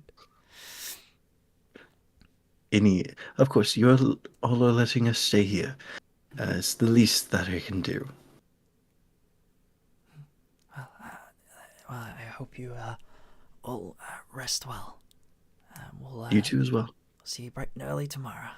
And, See you in the morning. They kind of just give you a smile, and Tessa just kind of gives you one final nod, and we'll just close the door. And yeah, you guys are able to make your way down the hall to your room. Veldren, I'm assuming you're wanting to cast a spell. I think I will in a second. I think Okay. as soon as we get into the room, away from everyone, alone for the first time since everything happened, I think a kind of awkward silence falls over me and Sybil. Sybil, who's been like Mm-hmm. on for the entire day, like as soon as they're in the room, just like exhausted, Yeah. it's on the, oh my gosh. Quite the day, hasn't it? Quite the day. Very eventful. And she just starts immediately, she's just gonna be looking as preoccupied as possible, but you do not have to. You do not have to speak about anything that's been said today. I will not ask. And I have a feeling you do not want me to say anything either. Stop it. I was trying to ignore it. Yeah, they're directly in front of me. I can't ignore it. What? Ignore us? How dare you? No.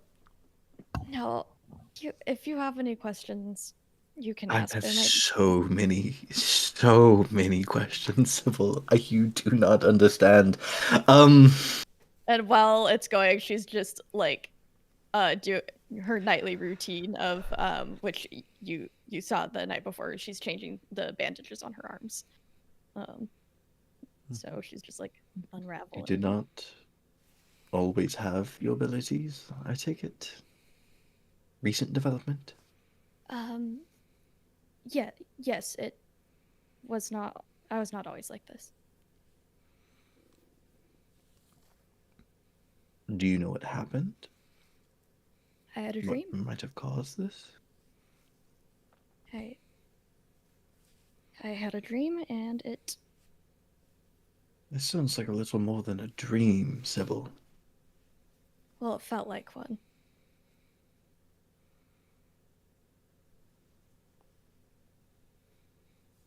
This person beckoning you to Phelan? Yes. It was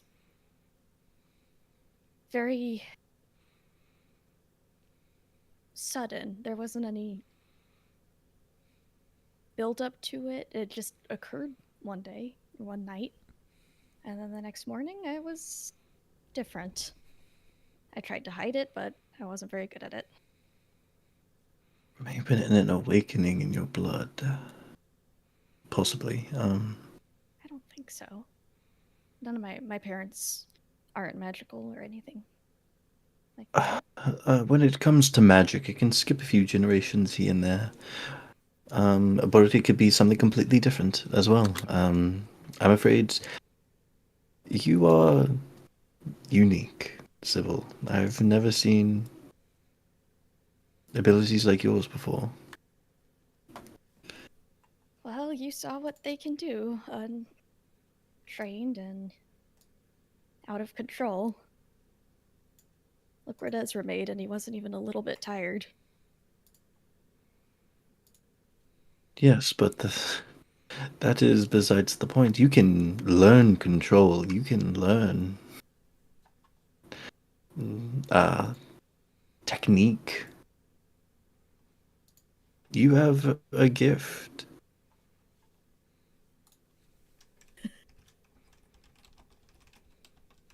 think that's what it's supposed to be, but I'm not so sure. Why do you say that? It ruined my life.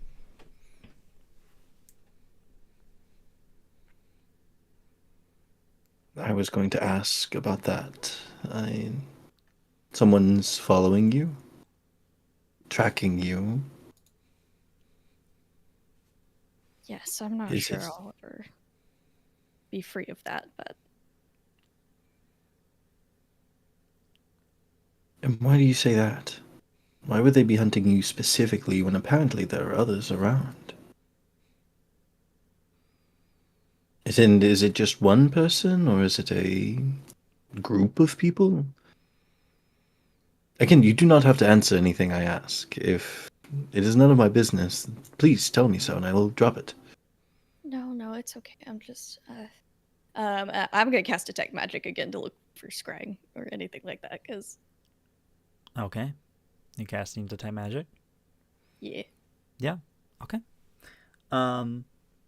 Yeah, you cast detect magic and you don't get a sense of any scrying eyes or anything in the room with you currently. Sorry, I just had to check It on must something. it must be powerful if you keep checking using magic.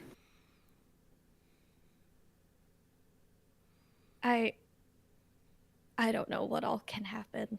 I don't know. I think it's very dangerous, but I don't know how to fix that right now, and I'm only checking because the things we're talking about could get you killed, and I don't want that. So, Killed. Interesting. or worse.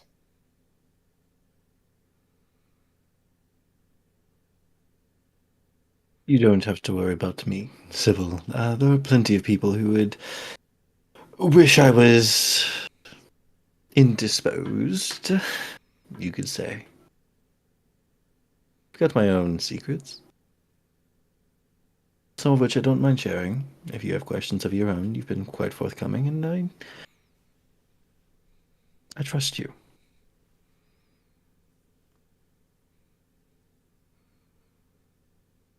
Thank you. That's not a good idea. We just met 2 days ago, and you were Let saying you me were being chased by guards who wanted to arrest me. let me change my wording a little bit. I might not trust you personally, but I might not have trust in you, but I trust you to work in your best interest. And it seems we have a common enemy, per se. I'm not really a friend of the god or nobility of Gloria, you could say. Oh, why is that? We have differing opinions. We have. It's less me and more friends of mine that they might not like. Oh.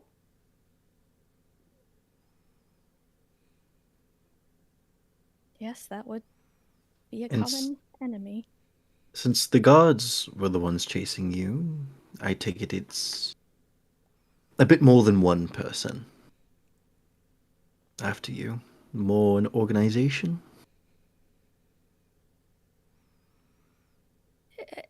It's one.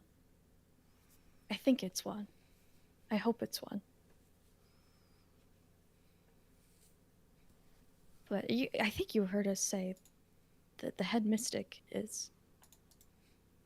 That is quite the accusation. I'm not saying I don't believe you. You don't have That's to. quite the powerful man.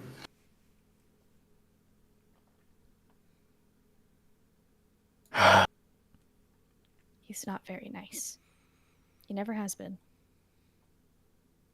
Never has been? No, it's. I've known him for a while, but See Veldren's eyebrows raise ever so slightly. I'm like, oh, you know, a very you know No, not like that. She's like, no, not like that. Not like that. no, not even Not like, like not that. even like, not even like. Veldren goes, wait, no, not. I didn't mean like that. Not I like just that. meant It's you. not like that. I just meant it's not common for someone to know one of the most powerful No, people. it's more like how do I put this? I've been stuck there for a long time. So he's already had you. I don't know how long though. I've been meaning to ask this. What's today's date? You don't know the date. We've been journeying together Journeying. for. Listen, we've been traveling together for a couple days now. It is currently. Pause. Mm. What year is it, Do you Jay? need? Do you need the year or just the exact date? It's currently 199 pi. Oh, Sybil. That's a long time. You know it's been... You have not been out since it would have been 197, 98. Oh, it'd be 97, probably. Nearing the beginning of 97. Roughly 2 years. oh, wow. Okay, that's a little longer than I thought. Okay. They've been holding you. Oh, this corruption goes a lot deeper than I thought it did. What corruption? Gloria. Oh.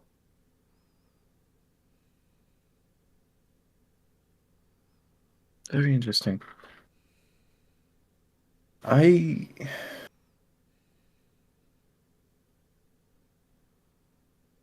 Can I make an insight check? I just want to do an insight check on Sybil. What are you trying to For determine? what?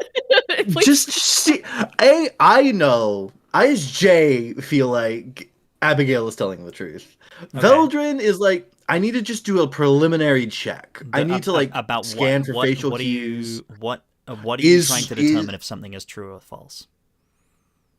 Just her story. Is this like a ploy to get closer, or is this something that actually happened? Okay. Alright. I mean, sure. I guess. I guess. Yeah, that would be your insight versus Sybil. Either persuasion or deception. You can tell me the result of whichever one it is you would decide to roll.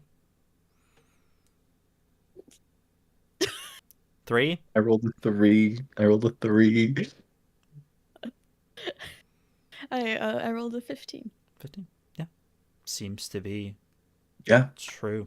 You can tell just, I mean, from reading it on Sybil's face, they seem genuine. This seems to have been a really upsetting, traumatic time for them.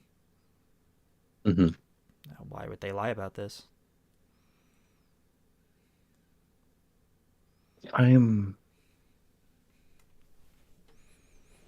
You told me things about yourself. It's only fair that I tell you something about me. I did have a question. Oh, please, of course. You don't have to answer if this is too personal, but do you have what Lilia has? I do not. Oh. Someone Sorry. very close. You're fine. Someone very close to me does. I've been looking for a cure for the past 2 years or so. It's whenever the first signs began, a little over 2 years ago. Hey, DM. Hmm. Timeline Yeah. and something from 2 years ago. Mm-hmm. Are dots connecting or no? In terms of what are you about? What dots are you trying to connect here? About your event and Veldren's event being connected? Yes, because there's something specific that happened, and the Um. timeline's hecka adding Okay. up right now. So, slight correction, just for Jay. It would have been a little longer than 2. It probably been about 3 years for you. Oh, You'd 3 been years. looking. You'd been looking into it for Yes. about a year before that. So but the signs started getting yes. bad about 2 years ago. 2 years ago. I've been searching for about 3 years or so. I have tried every common medicine. I have tried many magical ones. Lesser restoration, dispel magic. I have tried everything that I could get my hands on. To try to figure this out, but I do not think Gloria holds the answer. I think it is somewhere.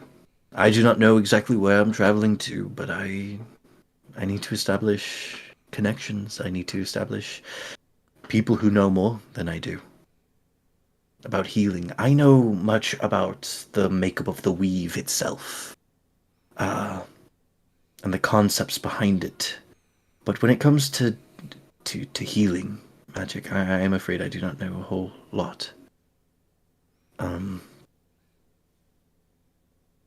I have theories, of course, but someone close to me is very ill. And now I know another person that has it, which changes things. I have Tablilias now too.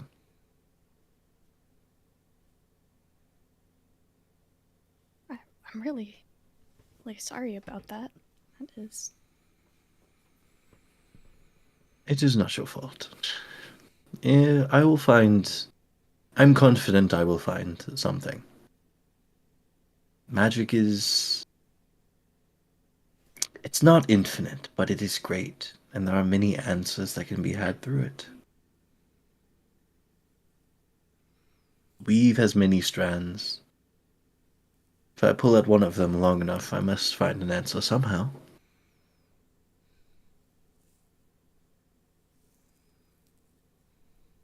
Yeah, yes, I'm sure. And I would me be- telling I'm so sorry. Go ahead. Please keep going.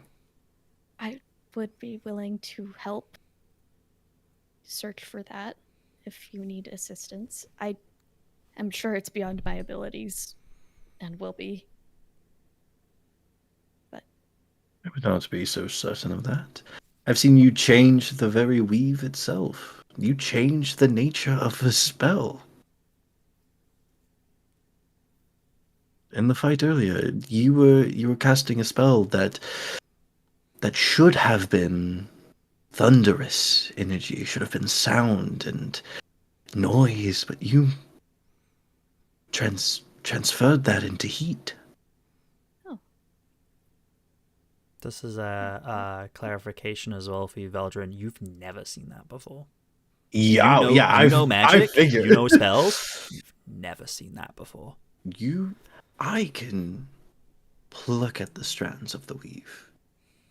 You took it and made something unique, made something your own.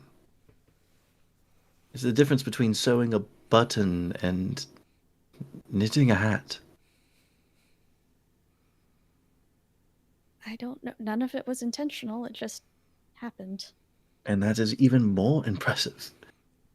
The fact that you could effortlessly change the weave yourself, I've never seen anything like that. Do not discount yourself. So, Sybil.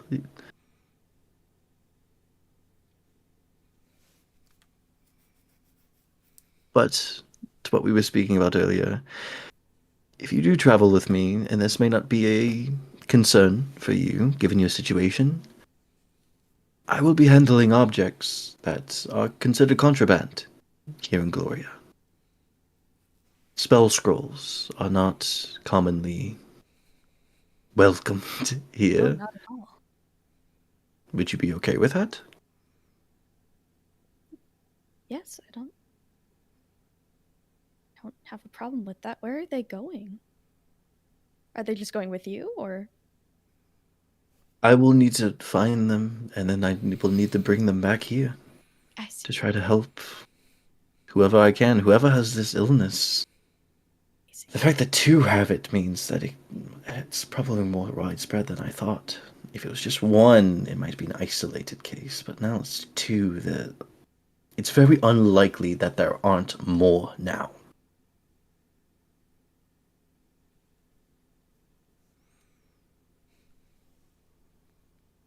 Yes, the sooner that is found, the better. And I would not mind traveling with you either. It sounds like you have a lot of questions, a lot of things to figure out. Possibly Phelan to visit. No, I will not. I will not. If be you going say there. so. If my travels take me there, I will let you know and we can part ways before we go there. But for now, I have plenty of the world to see. I've seen every corner of Gloria. Really? I've seen most of it. When I tell you I've been searching for the past 3 years, all across Gloria.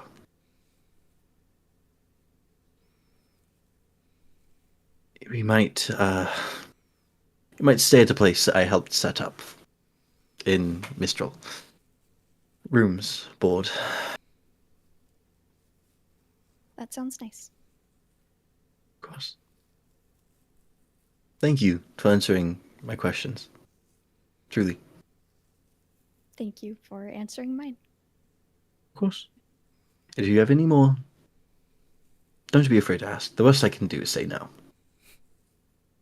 Same. Okay. We should get some rest. Okay. Before I go to sleep, though, I would like to sit down, draw chalk circles on the floor with Yep. the charcoal, Mhm. and everything is very meticulous.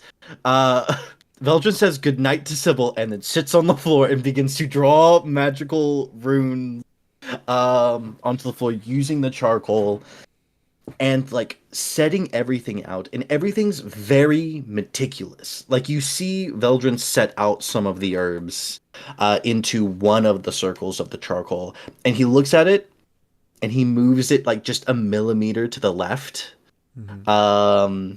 before continuing with all of it, and just kind of talking through his thought process, like magic does not come easy to me. I need to make sure that everything is in the exact place it needs to be.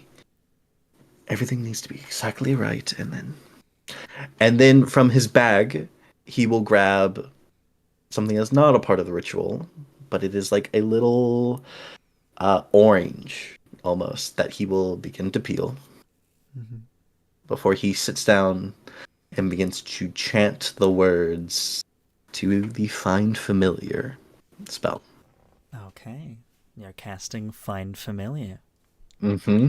You take the resources, the charcoal glows a little, the incense burns bright.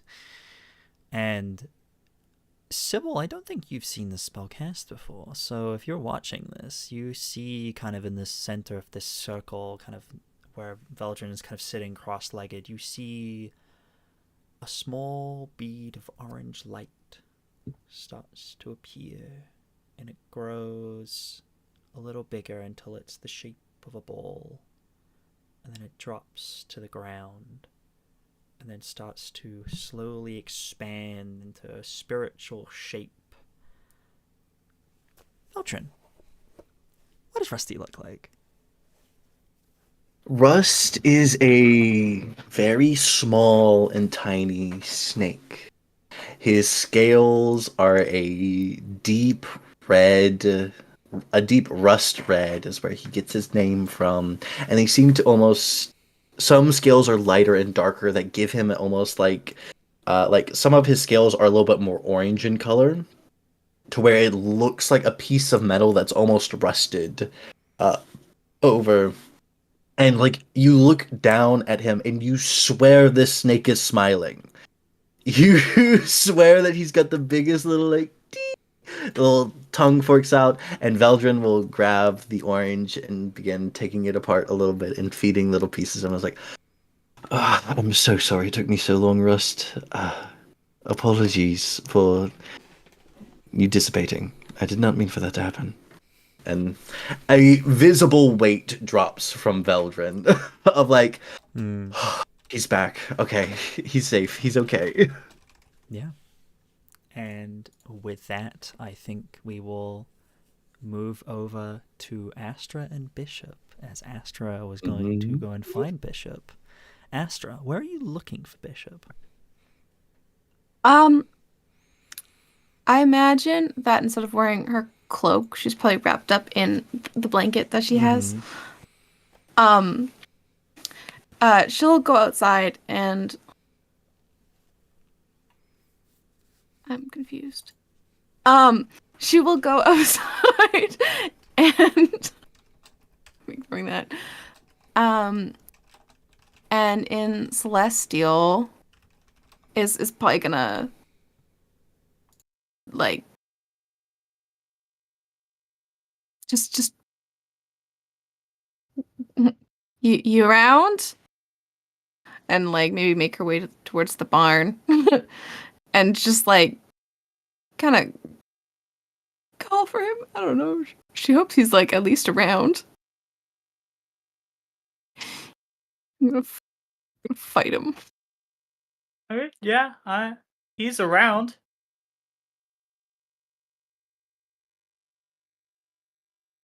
He's on top of the barn still.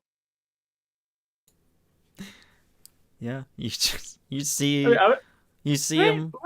Astra, you kind of look up towards the stars and you see Bishop just standing, looking. That's not standing, perched. Whichever. You see him just on top of the barn. Still in Celestial. She's like, well, this is a new one for you. Bishop, do you speak Celestial? Yeah. Yes. Okay. Yeah, I understand all this. Mm-hmm. In Celestial back. When was the best place to get a vantage point? What do you want from me? A lack of accent. Damn.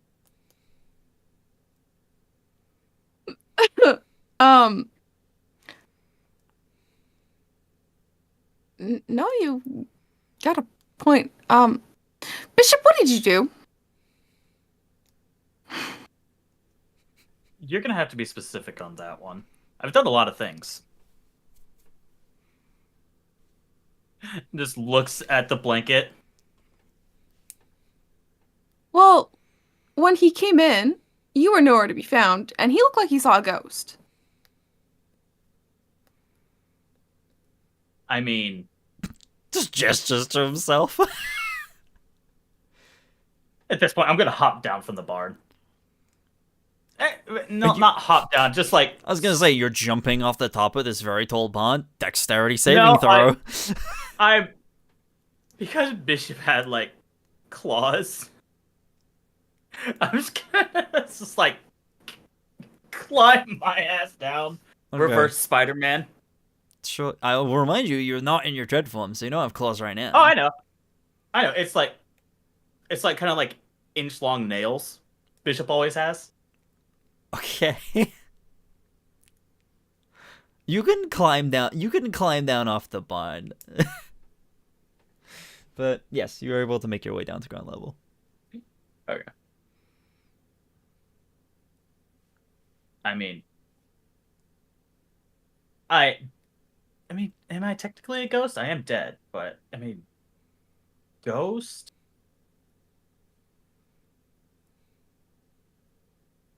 You did something?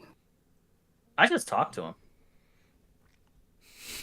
Deception check. Insight check. I'm about to say, it's Fucking technically deception true. check.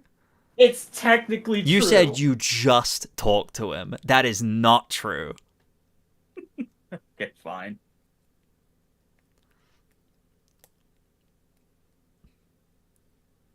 I rolled a 16. No, Tom, no.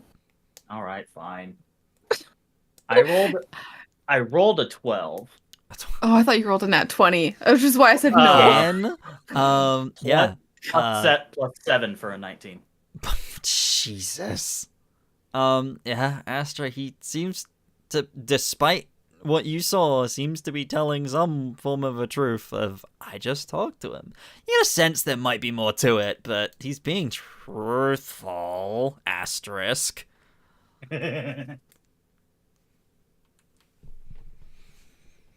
of got our eyes crossed, our eyes like squinting. Your eyes crossed. Eyes crossed. I'm sorry. I knew what you meant. I know what you meant. I said arms crossed, didn't I? No, you said Arms eyes. crossed and You said eyes squinting. bestie. You said eyes crossed and eyes squinting. We knew what you meant. We know what you We know what you meant. Yeah, I just talked to him. There was some stuff I found during my initial perimeter check. I just wanted to ask him about, make sure he was aware of, and he was. I think he was a bit startled by it.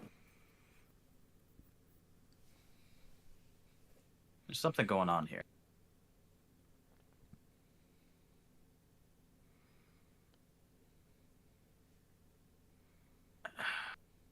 It's something Abraham said when we were back at the tavern. It has me a bit worried for him and Who was his... that again? Wait, never mind, sorry. Forgot She would the know, right? person. Yeah, you would. You would person know, you were having Abraham. dinner with. You know, the guy who just Yeah, gave you dinner. no. Yeah. Yeah. Yeah, you're good. No, my brain thought it was somebody else at the tavern. No, you're okay. Yep. Because she didn't sit with you guys at the tavern. Yeah. He mentioned something about, like... He said something about... And pointing to the moon. I think if there's a full moon tomorrow, I didn't give him the full, like, what's going on. Initially, I thought he had something to do with it. But it's not the case. I'm just worried that something is going to come here for him and his family. Just be on the lookout. Okay. I'm gonna stay out here. I don't really sleep, so perfect one to keep watch, right? I guess. As long as you take care of yourself, too. I mean, what's the worst that can happen to me now? That's a joke.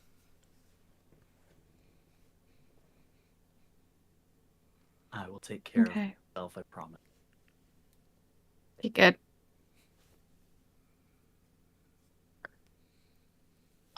Was this you as well? She has the she's like No, no, I can't make anything. I believe that was Liam. He's the blacksmith in town.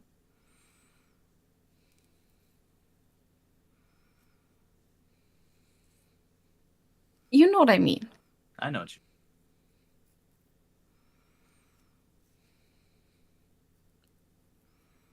Okay, well I should head in before they get worried. Thank you.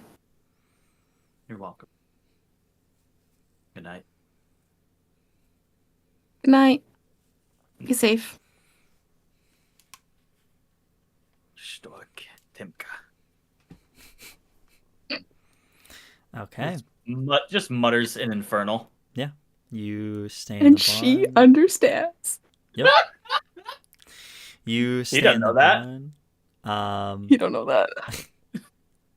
So Bishop is staying out in the barn, and Astra goes back to the room with Aridia, and everyone settles in to sleep.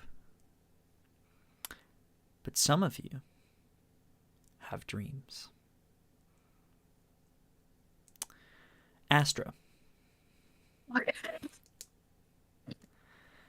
you settle into sleep. You wrap yourself in your nice warm blanket and you lay your head down. It's been a long day. You've done so much walking. You basically rebuilt an entire barn single-handedly. It's been a long day. Busy day. In heels. And in heels, of course. All in heels. You settle in and you lay your head down to rest. And you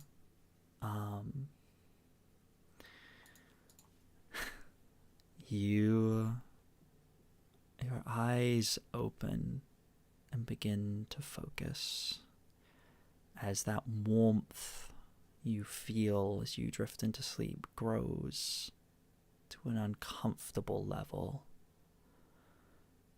You open your eyes and you look across a landscape. You see a familiar skyline. You see small settlements, villages dotted around. But the heat comes from directly below you. You look down and you are standing at the very edge of the pit. You have never been this close before. Not even within several miles this close. But now you are standing at the very edge of it. You almost instinctively have to back up to stop yourself from sliding into it. You kind of take a step back and some of the dirt kind of breaks away beneath your feet, dropping into this infinite abyss of red void. For the audience, the pit is believed to be a portal in Gloria that exists very close to a region known as the Gate. The pit is believed to be a portal into the Nine Hells itself, from which demons rise from. This is a well-known thing within Gloria. Astra, as you look down, you see far below fields of fire. You see humanoid creatures with elongated arms, claws, horns. Some of them have what look like bat wings. Some of them hold pieces of metal, shields, swords, what have you. And they don't seem to be coming towards you, but they linger near the bottom of this pit. It's a terrible sight. Something you've never witnessed up close before. And then you hear an all too familiar voice standing directly behind you. What have you done? You hear the voice of your mother.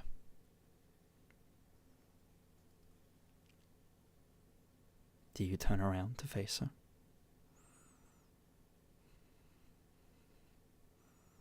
She will, but she'll look down. She can't look her mother in the eye. Or... You turn, you look, and you see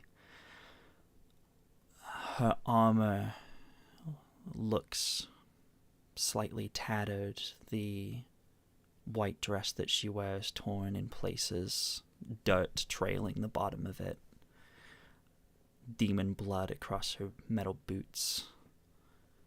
But you don't look her in the eye.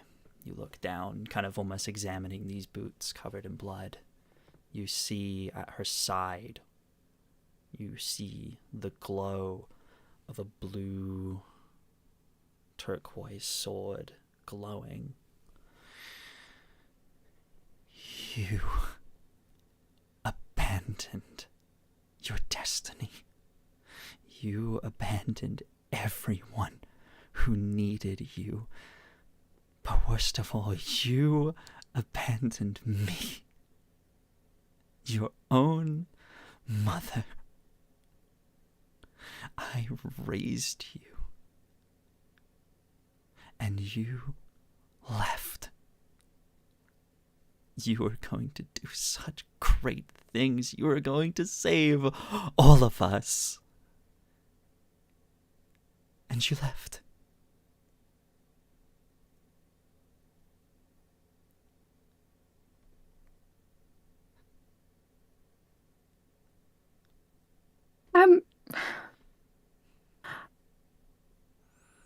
I don't think I'm the person that's supposed to. There is I can't, no one else. I can't do the things you need me to do. You have to. It's what you're made for. Only you have the power to keep them at bay. Only you have the power to close the gate for good. That was what you were made to do.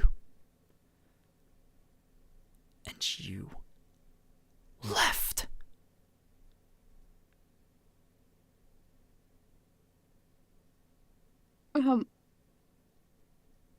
I imagine that Astra right now is probably feeling really small, and scared, and her wings are gonna come out. Yeah. Her bat-like skeletal black wings are gonna come out and kind of like wrap around herself in like a protective way. Yeah. Wings that are so that she can't even fly with.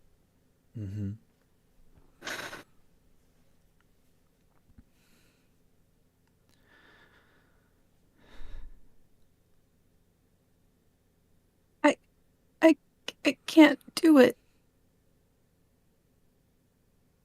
Can't or won't?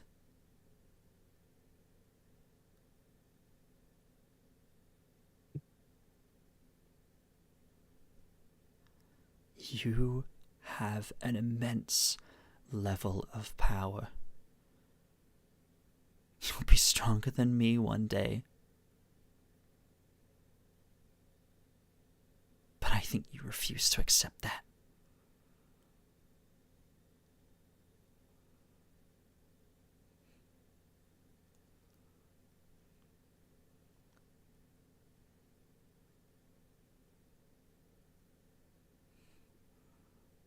And if you won't accept your destiny, if you won't close the gate, if you won't close the pit off for good,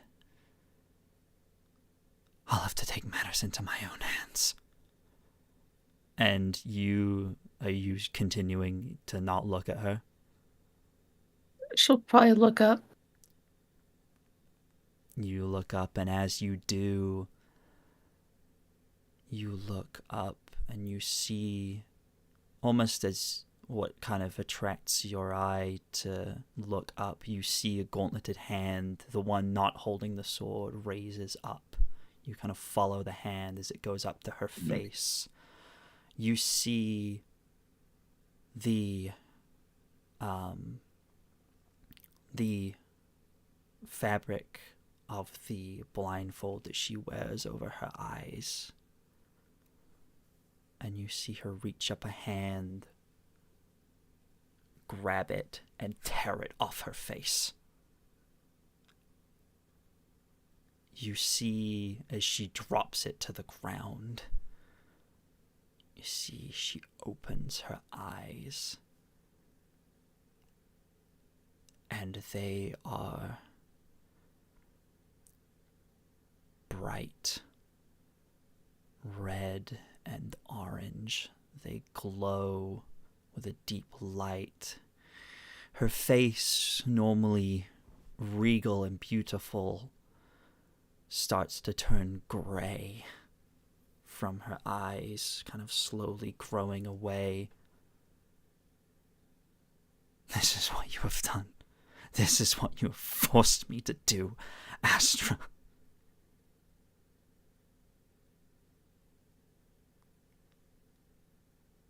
I will do what is necessary.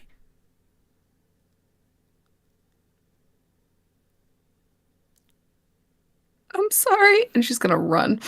You turn to run. Your foot, the ground beneath it slips, and you topple over the side.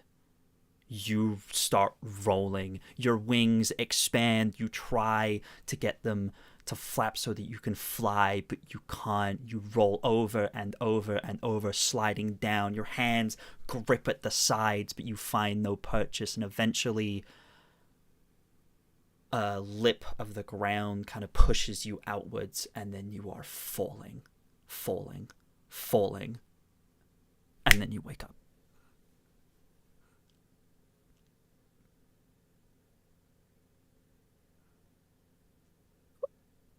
She will sit up in a cold sweat and just like her breathing is so like fucked right now, and she's just like trying to calm herself down from a panic attack.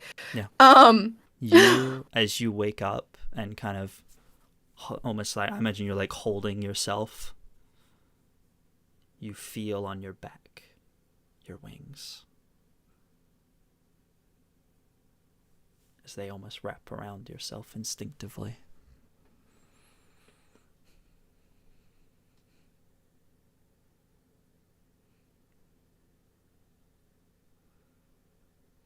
Well, just gonna grab the blanket that Bishop gave her and just like fully, completely like wrap herself in it. You think about what you saw. Seeing, it's strange. You didn't know what to expect under the blindfold, but it's somehow worse than what you could have ever imagined. You don't know how much. Dreams are strange and fickle, but you don't know how much of that is real or interpretation of the mind, but what you saw truly terrified you. You still have no idea how to do what she's asking you to do. Nope. No.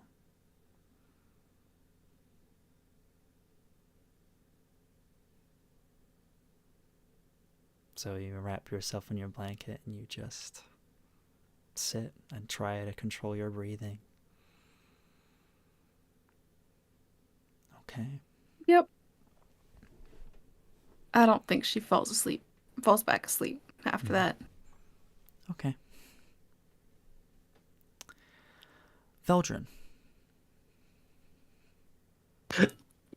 There's no way. I'm just a guy. Leave me alone. Get him. Or hurt Veldren as much as you hurt me, please. Get him. Eat him. Veldren, you lay back in bed and you're a drow, so you don't sleep, correct? You trance. I trance, so I don't technically dream. A lot of times with trances, it is replaying old memories. But, of course, there is a possibility for anything with magic. You do a lot of your dreams as you call them. You call them dreams because that's what everyone else calls them. You don't know what other people experience because you only experience what you've ever experienced. So you call it a dream because that's what you see. I've read about dreams before. Like I guess I've read about them kind of, but I don't have the knowledge or the experience to put them into my own. And you kind of drift off into your trance. And you are back underground in the sewers. You kind of open your eyes in this memory. You wonder which memory it could be. And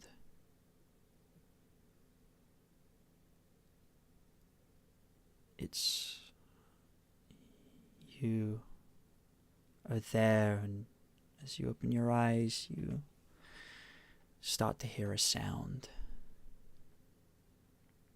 An all too familiar sound that chills you to the bone. You hear the sound of crying in the distance. But it is not human. For those of you who are familiar with the Left 4 Dead series, it sounds like the witch. That is what Veldren is hearing right now. Just as an audio reference for you all. Veldren, you've heard this sound before, and the first few times you heard it, it worried you, it made you afraid, you didn't know what to think of it, but you've grown used to it now. It doesn't worry you. You've had dreams, if you call it that, like this before. What concerns you is when the memory doesn't line up with reality. Because as you're standing there listening to this sound, Sybil walks past you.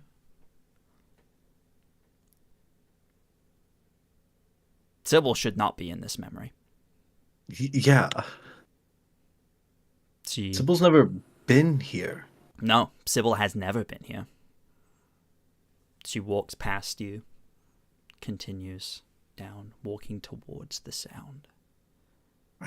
I think I call out. I think I go, like, I'm very confused at this point. I know this isn't normal. Like, Sybil, no.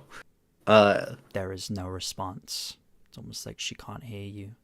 She walks to the end of the row and goes round a corner, heading in the direction which you know leads towards the source of this sound, this crying. I run after her to try to stop her. You run as fast as you can towards the end of this hall. It seems to almost extend as you run, but you do reach the corner. You round it, you make your way out into the common area. There seems to be no one else around. You look, and you see Sybil again disappear around another corner, heading down the hallway, and you know what door lies at the end. You run, you round the corner, and you see Sybil stood in front of this door. Sybil, no, you can't. Don't. She turns the handle. The door opens.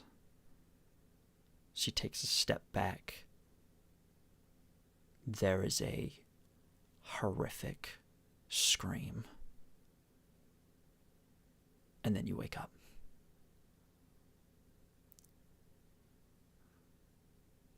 think for Veldren, it's a very like he doesn't jolt forward. I think his eyes open and his muscles, like especially around his chest, almost stiffen slightly as he takes in a breath. What was that? What was that? I just left. He can't be in trouble yet. Affecting me? I quickly do just a quick check of my Yeah. body, You check looking for yourself over. any black veins. Make me a investigation check.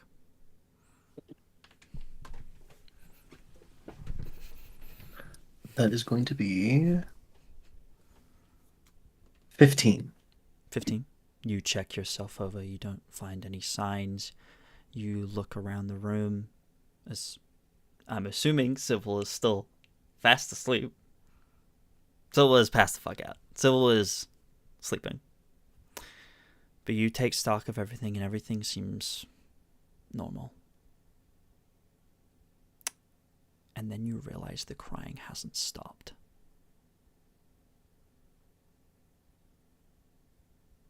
Fuck. You hear it coming from Is it- downstairs. Is it moving outside? You hear it coming from downstairs. Not from next door. I'm gonna get up Mhm. and silently leave the room. Okay. Try and be- Footsteps not even making a sound. Okay. What? Well, Well, yeah, I'll roll for it. Make a stealth check. And Sybil, what is your passive perception? 11. 11. Perfect. You're gonna beat it so easily. 26. Yeah. 26? Yeah. Sorry, 24. Silent. 24. Oh, only 24? Well, Yeah, Sybil, yeah. No. Sybil, you're passed the fuck out. Veldren, you silently make your way out. You silently open this door. You step out into the hallway. You still hear it. I think I'll make my way down to where I think I'll follow the sound. You silently. Still moving as quiet as I can. Yeah, with a 24, I'm not going to make you roll again. That's really good. You make your way down the steps into the main abbey. The sound almost, now that you're down here, almost seems to echo closer now. It's so eerily similar. Inhuman. What do you do? I think the look on Veldren's face is not one of fear right now. He's heard this too many times. It is a look of curiosity of how is it so similar? Is it like the same pitch? It's Or is it like different pitches from like different vocal cords? make me an make up a straight up intelligence check. Yeah. 13? 13. Okay. It sounds basically the same. You can't tell if it's different. Maybe it's slightly higher pitch. You don't know, but Need more I mean, it data. can't be him. He's not here. Yeah. But it's Possible possession. unmistakably the same. Is it the same?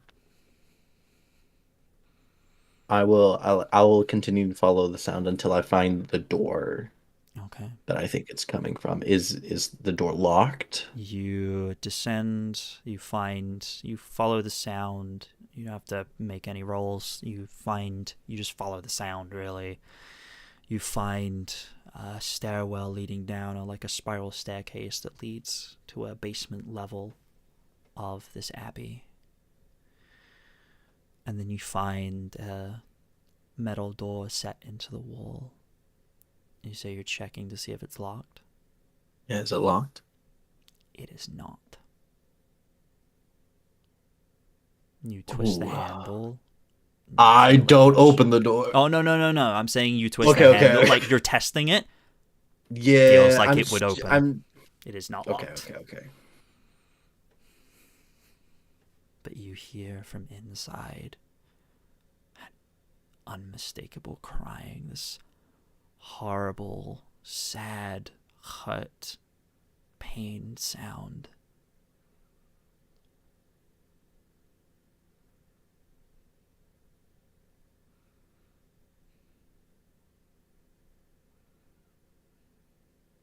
I won't say anything, but in my head, I'm just thinking.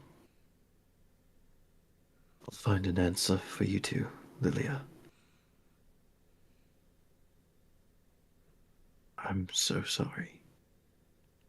And I think I'll spend the night sitting here in the hallway, making sure the door doesn't open. Okay. Be sure no one comes down to investigate or anything like that. Okay.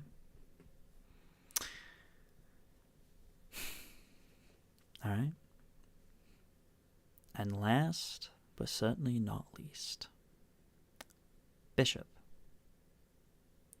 You don't sleep, correct? No, I don't sleep. What do you do That's throughout the why. night as you're in this barn? What do you do? Well, for 4 hours, I am perched on the roof of the barn. Mm-hmm. Like positioning my head where I can get like the most, the biggest visual of everything in the area, Hmm. and then I just don't move Okay. for a good 4 hours because, Yeah. as reborn, we don't sleep, but we get a long rest by pretty much staying still for 4 hours. Okay. But you're still conscious. Mm-hmm. Yeah. And then for the next 4 hours, I'm just keeping more of an actual head swiveling watch. Okay. Yeah. So for 4 hours you are up on the roof, kind of just watching, but And resting. it's kind of that. And then what would you do for the rest of the night?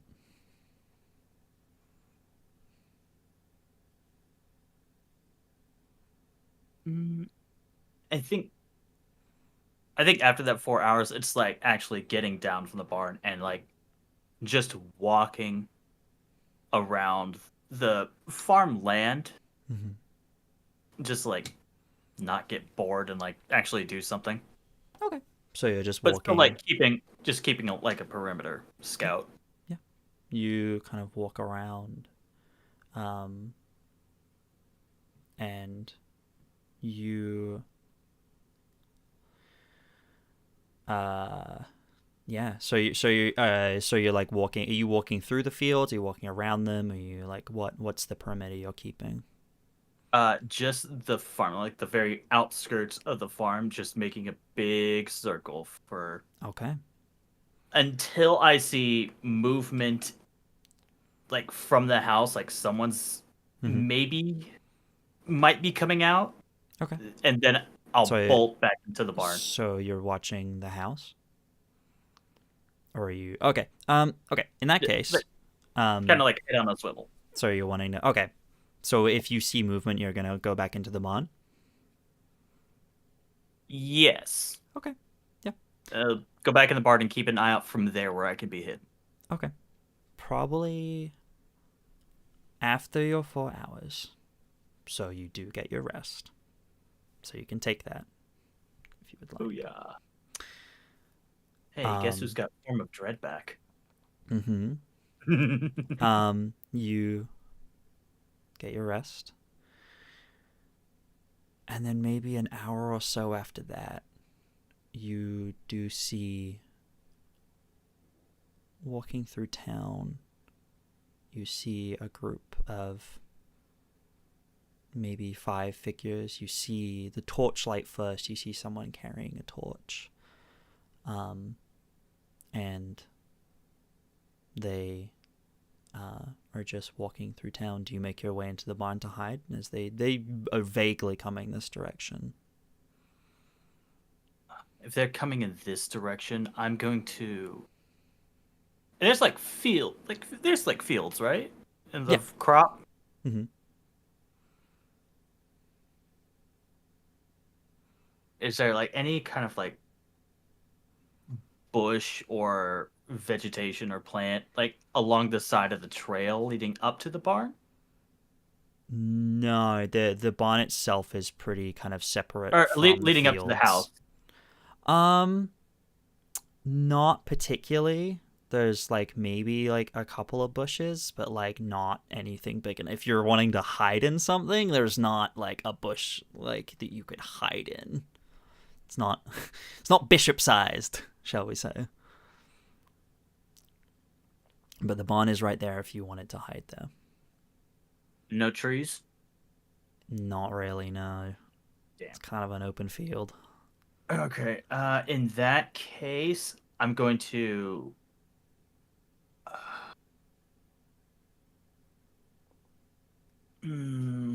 Actually, gonna flip for it.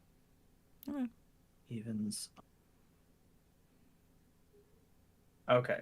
So what I'm actually gonna do is kind of do the same thing I was doing with the barn, and Okay. like climbing up on the roof and like. But I'm gonna do that to the house, and just like flatten myself Okay. on the roof to like Are kind of make myself you harder to see. are you moving stealthily? Because they are Yes. coming in your direction. Okay, Yes. make a stealth check then, please.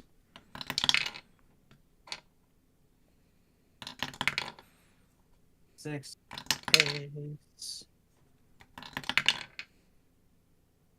I love that. Okay. Sees. I rolled my last inspiration, so 25. 25. Okay. You very quietly make your way, and you're going on top of the house, you said? Yeah, on the house. Okay. You do that. And you sit up on the roof. You see... Yeah, I'm like pressed Yeah. down, laying Mhm. prone. Yeah. You see the group kind of seems to pass. You see some of them. There's maybe about 8 of them. You see a couple of them go toward... maybe about... I said there was 8 of them, didn't I? There would be about 9 of them, actually. Sorry, I miscounted. 4 of them go towards the tavern and seem to kind of step inside. And then the other 5 seem to come in your direction. And they look strange. You can't make out details.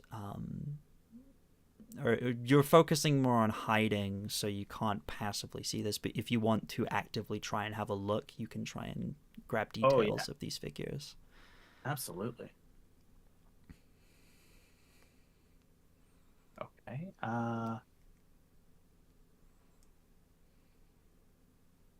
Perception. 19. 19. You look at these figures and you realize that they seem to be purposely trying to hide their identities. They wear long coats that kind of make them seem a little bit shapeless, so it's hard to tell if they're thin, tall, small. You can't tell. They wear masks over their faces that look almost like theater masks, just like pure white with kind of eye holes and like a mouth shape. They carry crossbows, and they seem to walk towards you, past the house, continue over towards the barn. They seem to step inside. Do you do anything?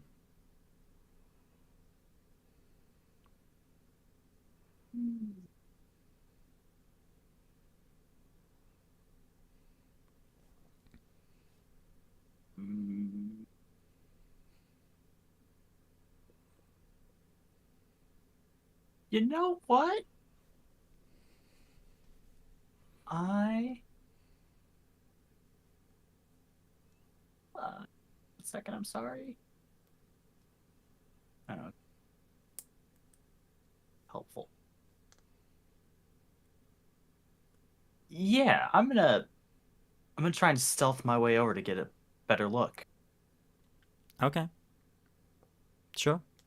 I'll let you keep your stealth roll from before. I mean, yeah, 25 was good. Yeah, you make your way over. And you kind of, as you go in, the light seems to have gone out. You go over to the barn. The doors seem to have kind of closed. Almost like they closed them behind them. Are you kind of trying to quietly open them?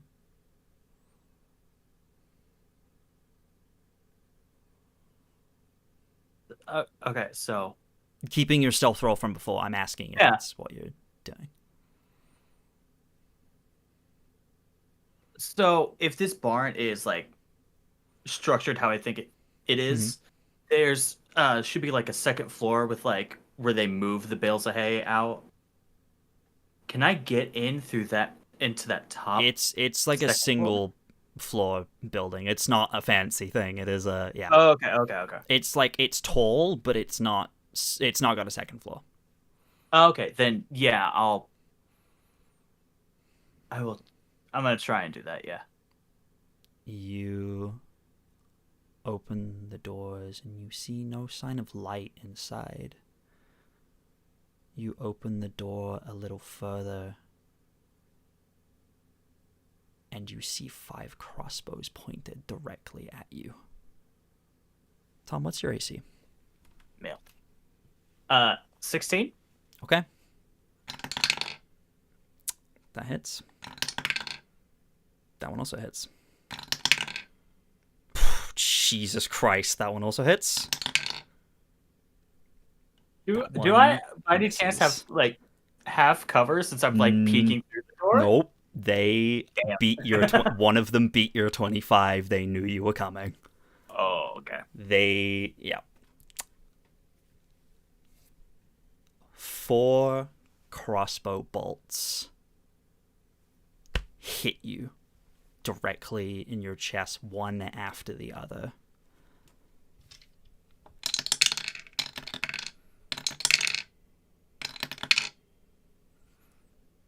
Jesus Christ. That long rest, guys.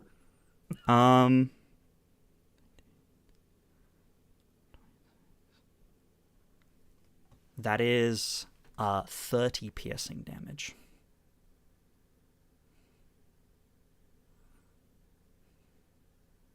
Are you... I have to ask this because you're level 3. Are you still up?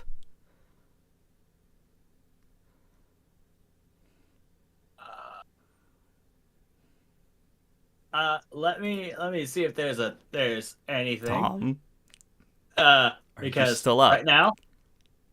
Right now, no. No? Unless I can find a thing. Okay.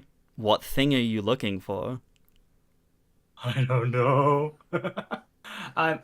Do you have any? It would be in reactions if you have anything.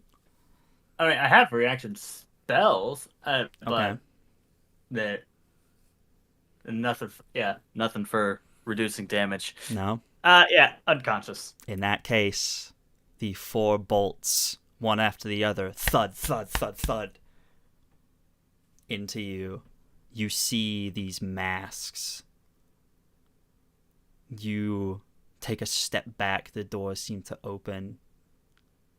They kind of lower their crossbows, kind of like they're starting to reload, but the 5th one kind of holds up a hand, kind of waiting. You stumble back and drop to the ground. Bishop, I'm gonna need you to make a death saving throw.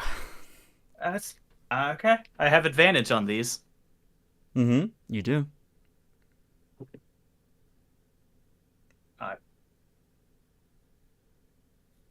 Jay, I take back what I said. What'd you roll, Tom? I rolled a 1. And a natural fucking 20. oh my god. In that order? Did you roll the 1 first? Yeah. Oh my god. Okay, well, this is what happens. This is what happens, Bishop. So, you take these hits. Your form of dread is not active. You are caught completely by surprise by this. You realize that you were lured into some sort of trap. You think back to earlier in the day when you showed your monstrous form. Clearly word of that got out. You start to slip into unconsciousness. You feel a familiar feeling as the ground almost seems to start swallowing you whole. And then you hear her voice in your mind. No. No, how dare they damage my vessel? They will pay with my wrath. Bishop, your vision goes black. Like you pass out. The next thing you know, you're standing upright. You are on 1 hit point, as the Nat 20 would say. You look, kind of blink your eyes. You're standing where you were what felt like moments ago, but there is no sign of the 5 figures. Only scorch marks across the ground. And that is where we are going to end the session. What the fuck? What the fuck? What the fuck, B? Bishop, I told you there would be consequences. Oh no, you're right. But at the Holy same time, shit. that's hot. Yeah. Yeah. Mommy? Sorry. Yeah. Mommy? Please? Wow. Yeah. Wow. Hey everyone, I hope you enjoyed session 3 of Tales of Agius. Let's do some outros, shall we? Why don't we go? What the fuck? We're gonna go in stream order. So let's let's start with you, Jay. Are we? We're gonna start with me? Yeah, we're gonna start with you, Jay. Oh my god, what the fuck? Composing myself. Hi, hello, my name is Jay. You can find me over at my socials at SEQUO, also known as Sequo, unless it's Twitter, otherwise it's going to be Voice of Jaca, Jaca. You can find me here every other week, starting every week whenever we start back the regular New Rollist game.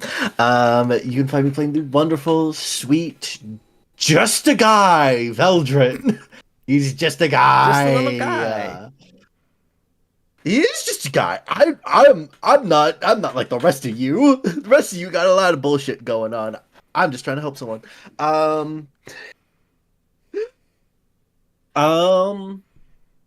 I'm gonna start making TikToks again soon, probably. Hell yeah. I want to start uploading clips of one of my home games. That you will see a couple familiar faces from here with my Curse of Strahd game that I've been running.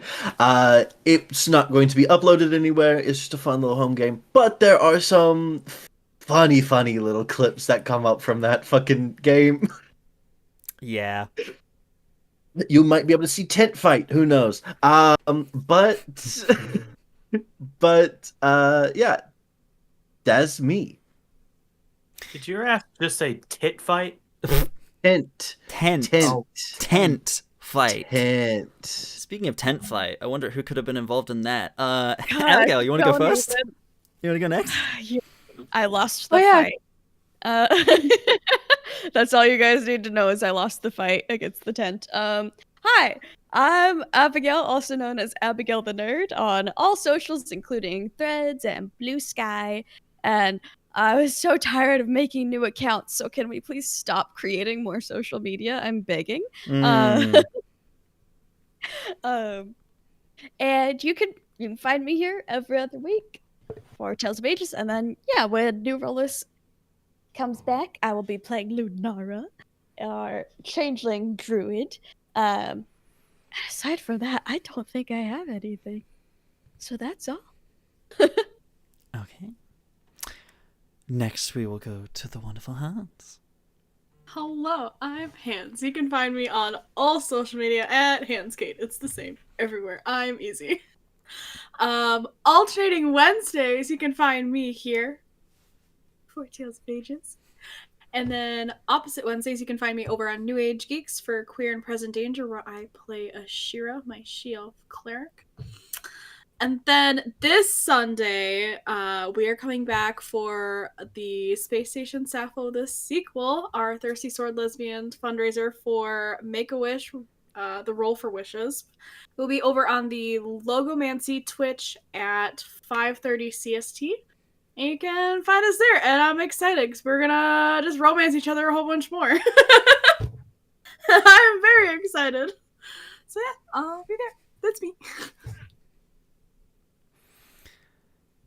Next up, we go to the wonderful Jet.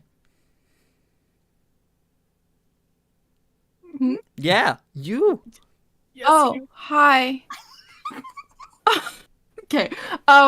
Yo, what up? I'm Jet, also known as Cause Pingu all over the internet. So that's TikTok, Twitter, Twitch, Instagram, Blue Sky, because I am on that place now. Well, I mean, I've been on it for the last year, but whatever. If you are into fandom shit, you can find me as fandoming again. On TikTok and Blue Sky and Twitter. Yeah, and you can also find me here every other Wednesday. Oh, sorry. One more thing. Coming up on the 1st, December 1st, 8th, 15th, and 22nd, all Sundays at 8 a.m. MST. I think it's 10 a.m. EST. You can find me on Game Master Mondays channel for a I can't remember what the system is called, but we are raising money for the PCRF. Yeah. I'll put it in my links eventually. And that's me. All right, and last but certainly not least, the Walking Dead, Tom. Hi, it's me, everyone's favorite dead problem. Hi everyone, I'm that one Warlock. I make the saddest characters you've ever seen on the internet, and become pin cushions for some of them. You can find me on every single social media at that one Warlock. If you like seeing my brand of dramatic chaos, you can find me on Mondays over on the Starfield for oh god, it's the first word that always the Guardians of Neptune's Cairn, the Werewolf the Apocalypse 5e game where I play as just a man named Travis, the Therage Glasswalker, with Pack Pariah as the girlfriend. We're fixing that. And then on Tuesdays, you can find me over on Game Raider Girls Twitch channel, where I play Backer Jostrums, the half-dragonborn Circle of the Moon druid, who wild shapes exclusively into dinosaurs. Last session, we lost 2 party members, and then got yeeted through a portal, so we'll see how that happens. Then you can find me here every Wednesday when I'm not playing as everyone's favorite dead man, Wonderland. I play Connor Hottison, the Blood Hunter Barbarian, who's just a big werewolf of a dad. And then on Thursdays, Thursdays you can find me over on World Tree Quests in Fathoms Below, the first ever, as far as I'm aware, completely underwater campaign. So those of you with thalassophobia, this is probably not the campaign for you. I would say you could find me there playing as everyone's favorite underwater twink Ariel, but Ariel caught a case of the deads last Thursday, so Oof. we will see what happens after tomorrow's session and our holiday break. Well, we'll have answers after tomorrow, so who knows what's gonna happen. I should also mention that there is no Revivified, there is no Raised Dead at the moment, so yeah, this character's really dead. Yeah. But yeah, that's where you can find me. And I'm gonna knock it out of the park to our lovely and traumatizing GM. Hi everybody, I'm B, also known as Beddoes D&D on TikTok, Instagram, YouTube, all those places. Blue Sky as well now, I am there, yes. I don't try to kill my players like that every single session, just when, you know, consequences. And some really good rolls. Jesus Christ. Those I was so worried I was gonna get a 20. I got three was it 3 that I typed them out? Was it 3 19s I got in my rolls there? Yeah, 2 19s and 18 2 and a 19s, an 18, a 17, and a 15. The 15 only just missed you. Yeah. Oh. Yep. Wild. But yeah, you can find me here jamming this Tales of Agius every other Wednesday. You can find me tomorrow over on twitch.tv/Madaloon for Dungeons and Demigods, our Percy Jackson D&D campaign.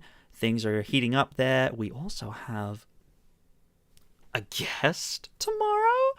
Ooh, exciting. I will also say, going into tomorrow's episode, if you're going to donate any resources like inspirations and stuff like that, they will carry over to the next session, as tomorrow's session is pre-recorded. So we are not responding to chat. That is why. Maddie's going on some adventures for the next couple of weeks, so we are pre-recording the next couple of sessions that will be going out, but they will be carried over, so any inspiration that was given in tomorrow's session, we will use in the following session, or the session after that, depending how things go. Your resources will not go to waste, put it that way. Yes. We greatly appreciate you. Please check out Error 313 on all podcasting platforms, primarily Spotify. All 8 episodes of the series are out. We worked really hard on it. We're really excited. It has officially passed 3,000 total listens, which is crazy. Thank you guys so much. We didn't think even 100 people would listen to this across all 8 episodes.